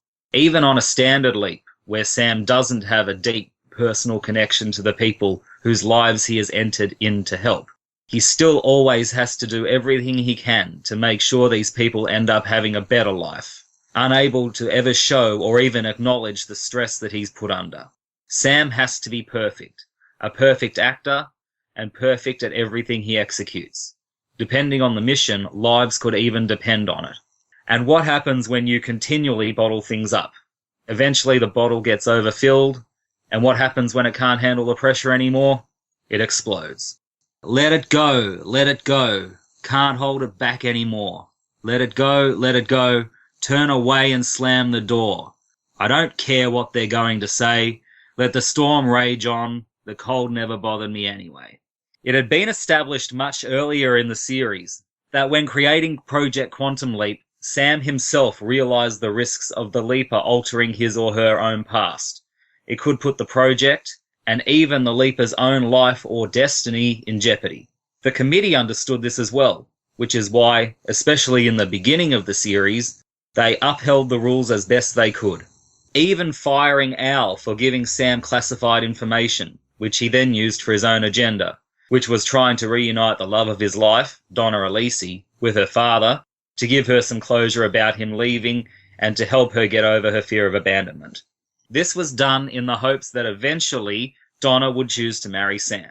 What The Leap Home Part 1 did brilliantly is it reminded us that Sam is human. As Al says, Sam has a lot of Boy Scout in him, driven to help people and always do what is right.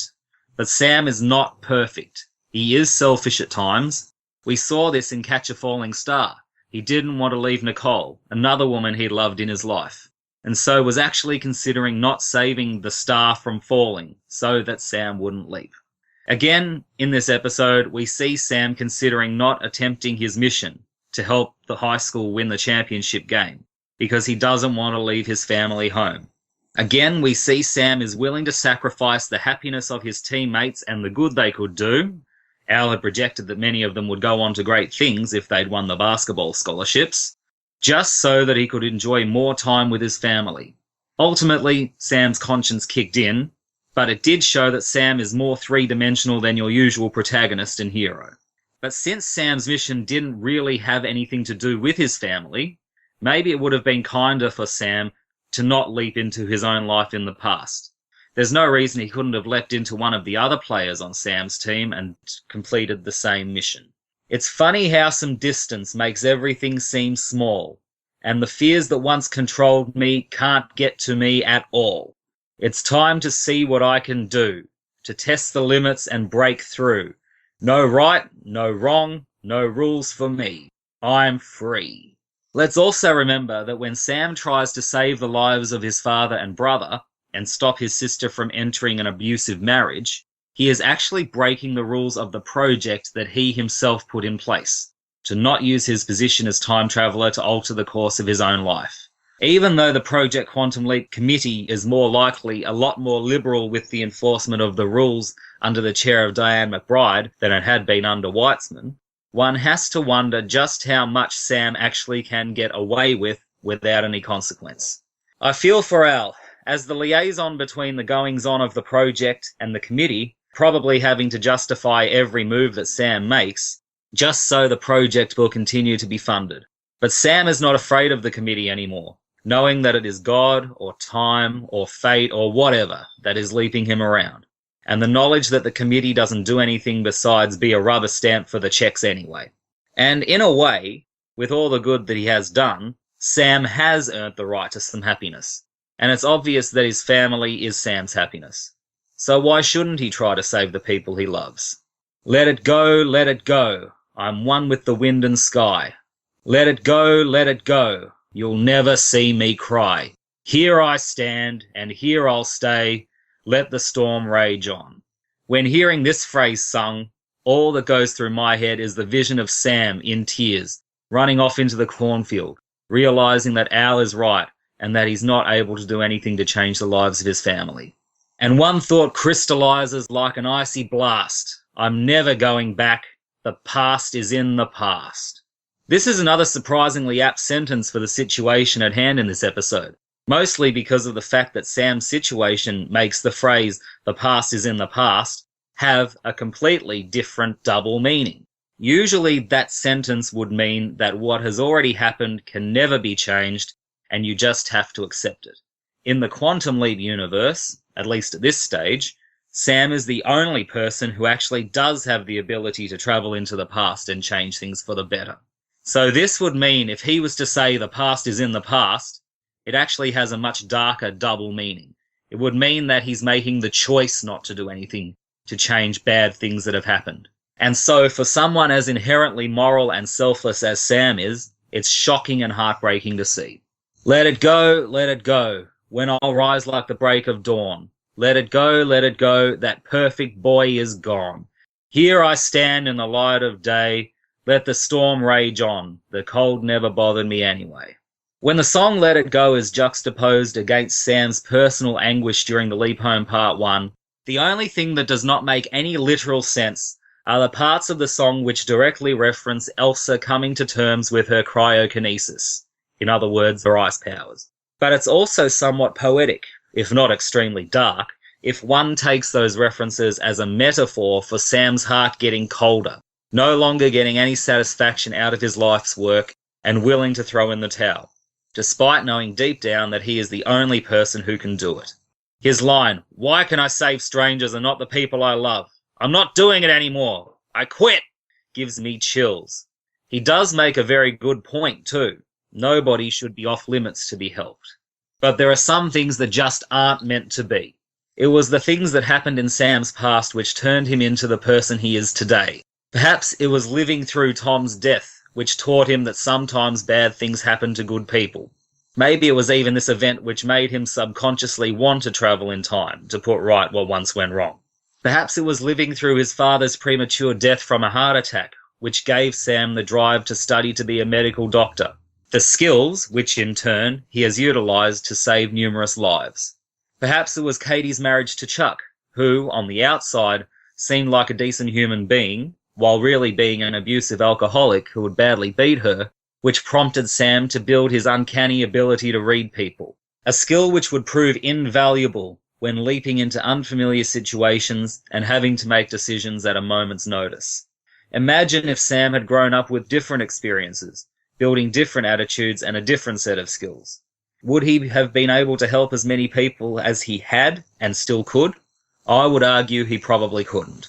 One more thing that bothers me about Sam's attitude in the Leap Home Part 1, and maybe it's just because the episode does immediately follow MIA, although there's no reason to believe that Sam hasn't had many leaps in between. But it feels like Sam is learning the exact same lessons that he was preaching to Al in the previous episode. How some things just aren't meant to be. How rules are rules and they have to be followed. How intervening might make the present lives of their loved ones more painful. What is unbelievable is that Sam either seems to have forgotten these lessons or else simply doesn't care about them. And when we remember just how hurt Sam was at being used by Al to try and save his marriage, it really does make me feel for Al this time.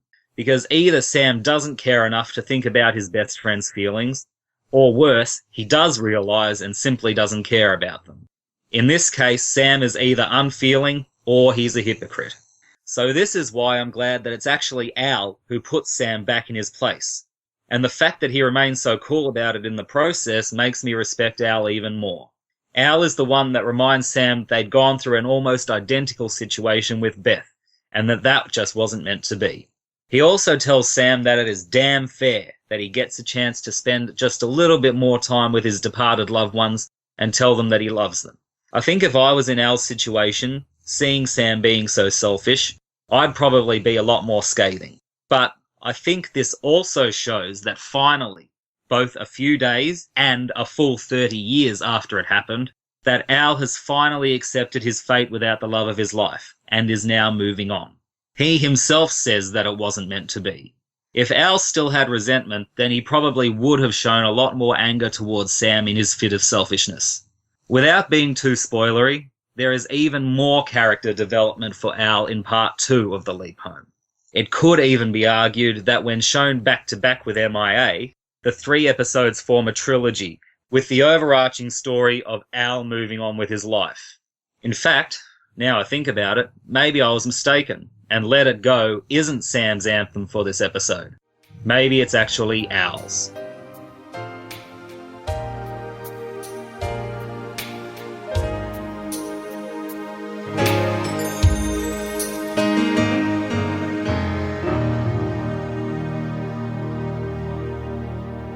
Well, considering I am total Disney advocate and a big Frozen fan, as well as my daughter, I'm totally in support of Hayden's segment this time. I'm a big fan, Hayden, of your Let It Go segment. As I was listening to that, I'm thinking to myself, this is profound. How did he ever connect the two and it be so perfect? He probably had the song stuck in his head like we do while he was watching the episode and put it all together. I don't know, but great job, Hayden. Thanks a lot. Calling all writers, do you have an original Quantum Leap story that you want to share with fellow Leapers? Well, now's your chance. Announcing the Quantum Leap Podcast's short fiction contest. I don't control my future. You do. You heard it from Sam himself. Help Dr. Beckett leap from life to life, trying to put right what once went wrong. We're looking for your original Quantum Leap adventures about Sam, Al, Ziggy, Gushy, Donna, Beth, Leapers, Leapies, anyone or anything, as long as it's set in the established Quantum Leap universe. Here are some ground rules. We're looking for original stories that haven't appeared anywhere in print or online. Keep it to 5,000 words or less. We're not looking for your unpublished novel here. Email submissions to quantumleappodcast@gmail.com, and you can go to the Quantum Leap Podcast website for more details. The first 8 participants will get a small prize, and the top 3 entries, as judged by the Quantum Leap Podcast team, will receive an autographed copy of my Quantum Leap novel, Foreknowledge. Winning stories will be read on the podcast. So what are you waiting for? Hop into the accelerator chamber and make the leap. Enter the Quantum Leap Podcast short fiction contest now.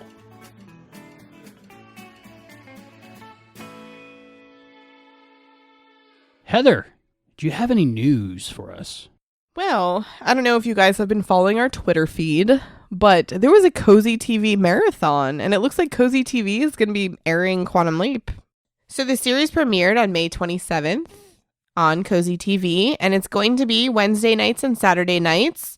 So that's pretty awesome. Very cool. I love the marathon. I followed along, and I was tweeting like a bird. Is that where that tweeting thing comes from? I think. So I really enjoyed that, and we had a fun discussion the whole time everyone was watching Quantum Leap. So it's great that it's always airing, because of course we have our DVDs and such, but it's nice to have it all on the same time and we can all watch it together. Yeah, it's like a big party or something. And it was hosted by Neil deGrasse Tyson, which was really cool. I like him. He's cool. Yeah, he had some cool insights. I like him. I like everything he does. He's pretty cool. Smart guy. Yeah. Did you see Scott Bakula was on TV Guide magazine?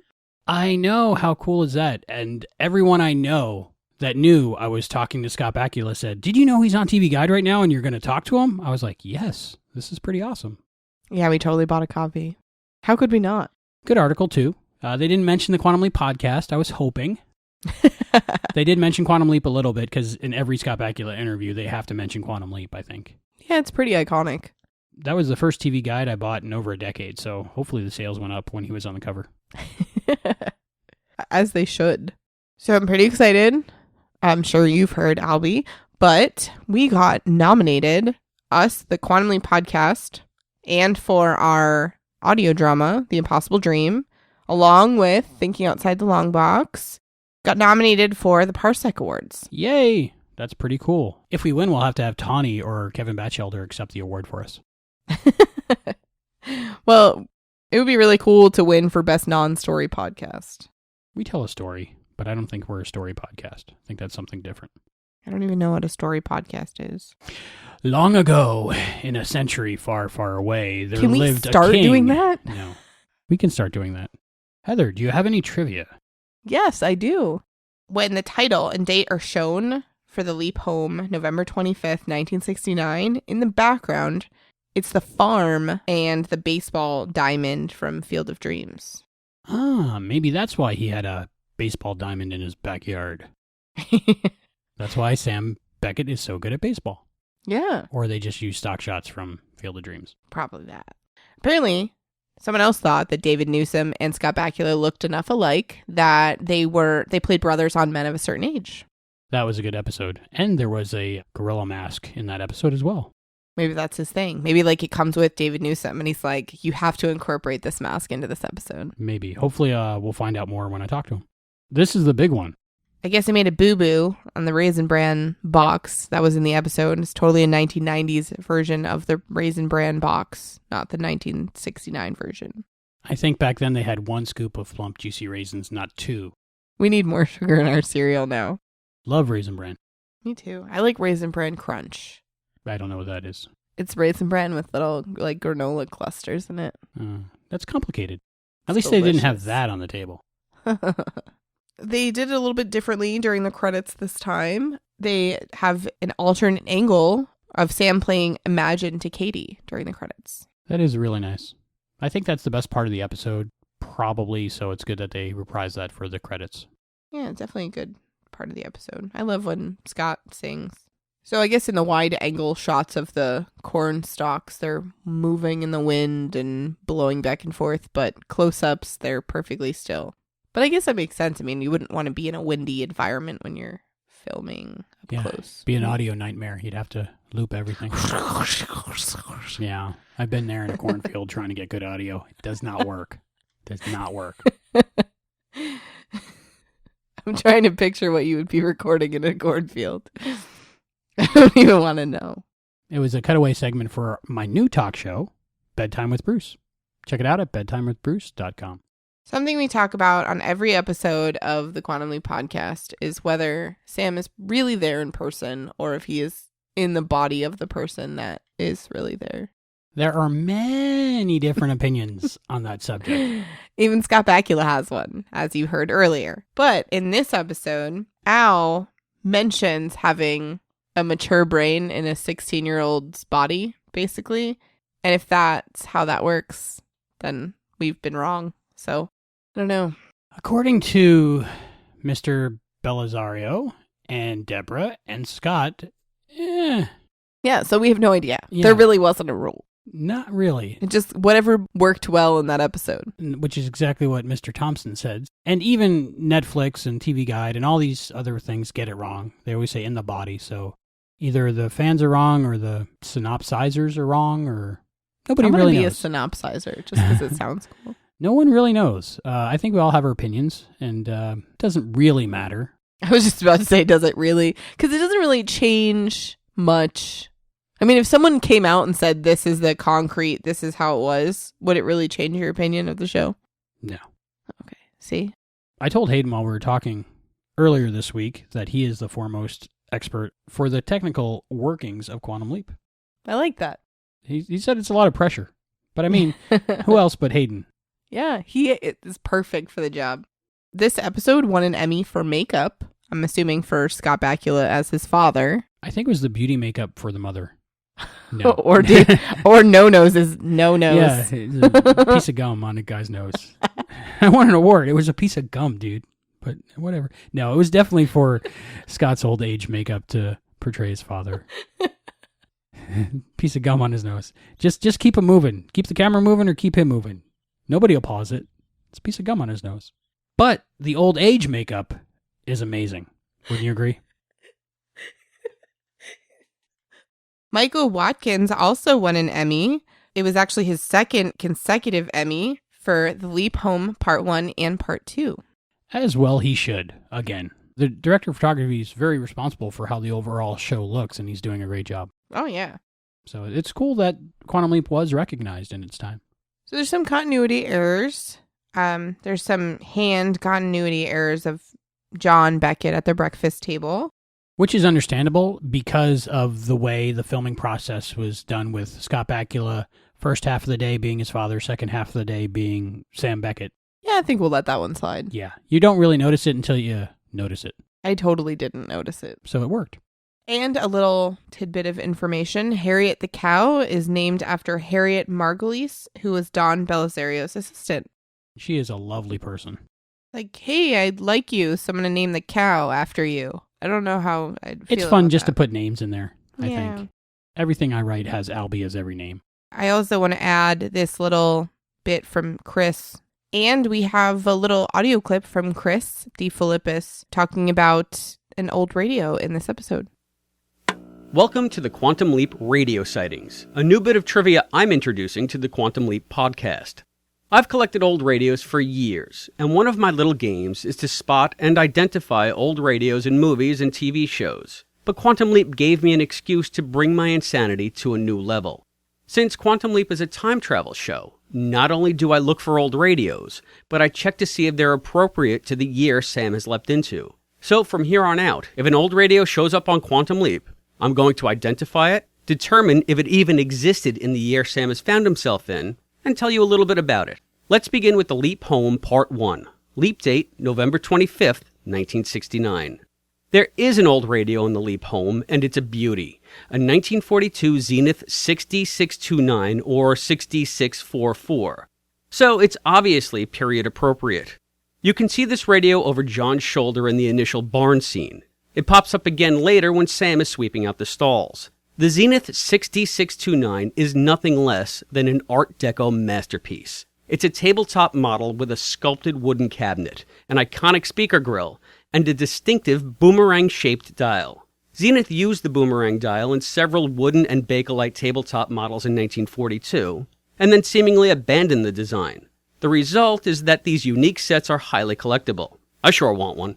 You can see the Zenith 60629 in all of its deco glory, and every other radio featured thus far on Quantum Leap, on my website at deflipside.com.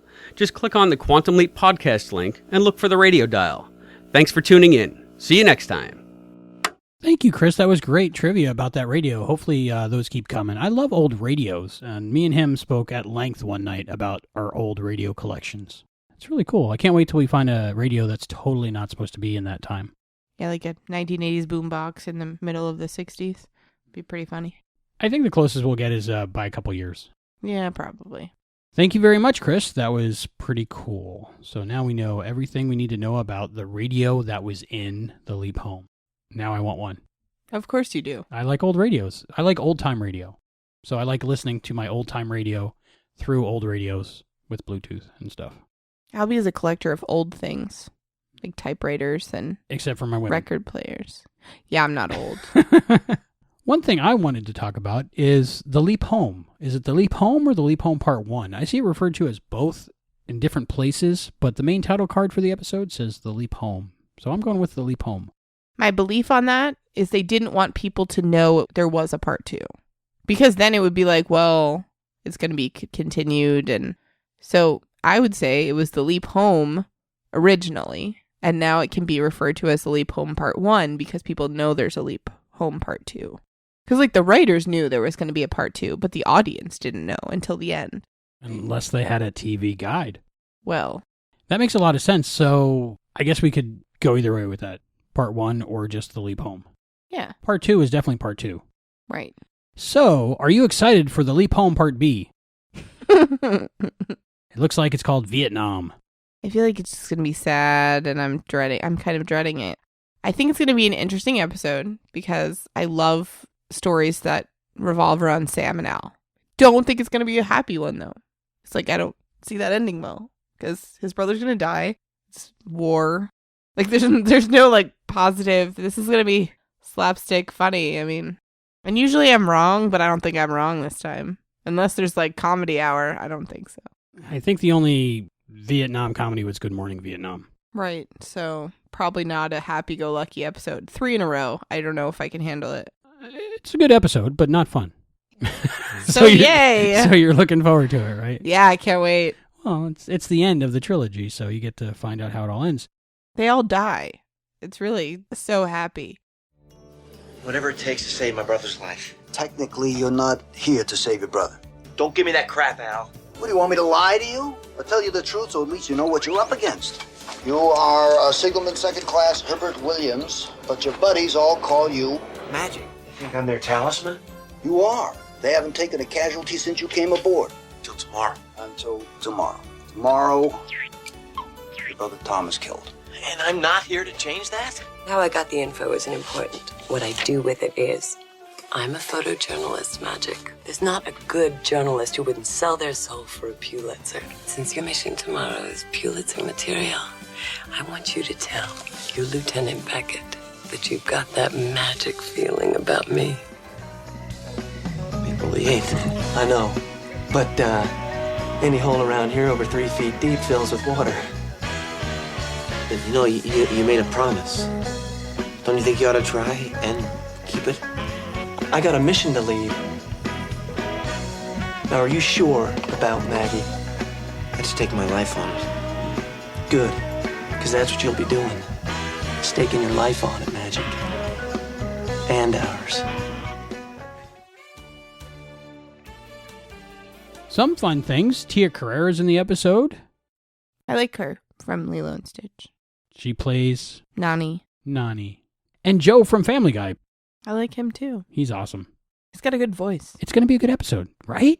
I feel like he's in everything. He is. Definitely everything animated. Yes. So that's a lot to look forward to, and I'm excited for the Leap Home Part 2. I'm bitterly not excited, but I want to see what happens. Does that make sense? David Newsom, Tom's in it again, and he's going to be on our show, and Andrea Thompson will be on the show as well. So I'm looking forward to having those two guests. How exciting. Very exciting. So until next time, I'm Albie. And I'm Heather. And you have been listening to the Quantum Leap Podcast Part 1. And happy birthday, Albie.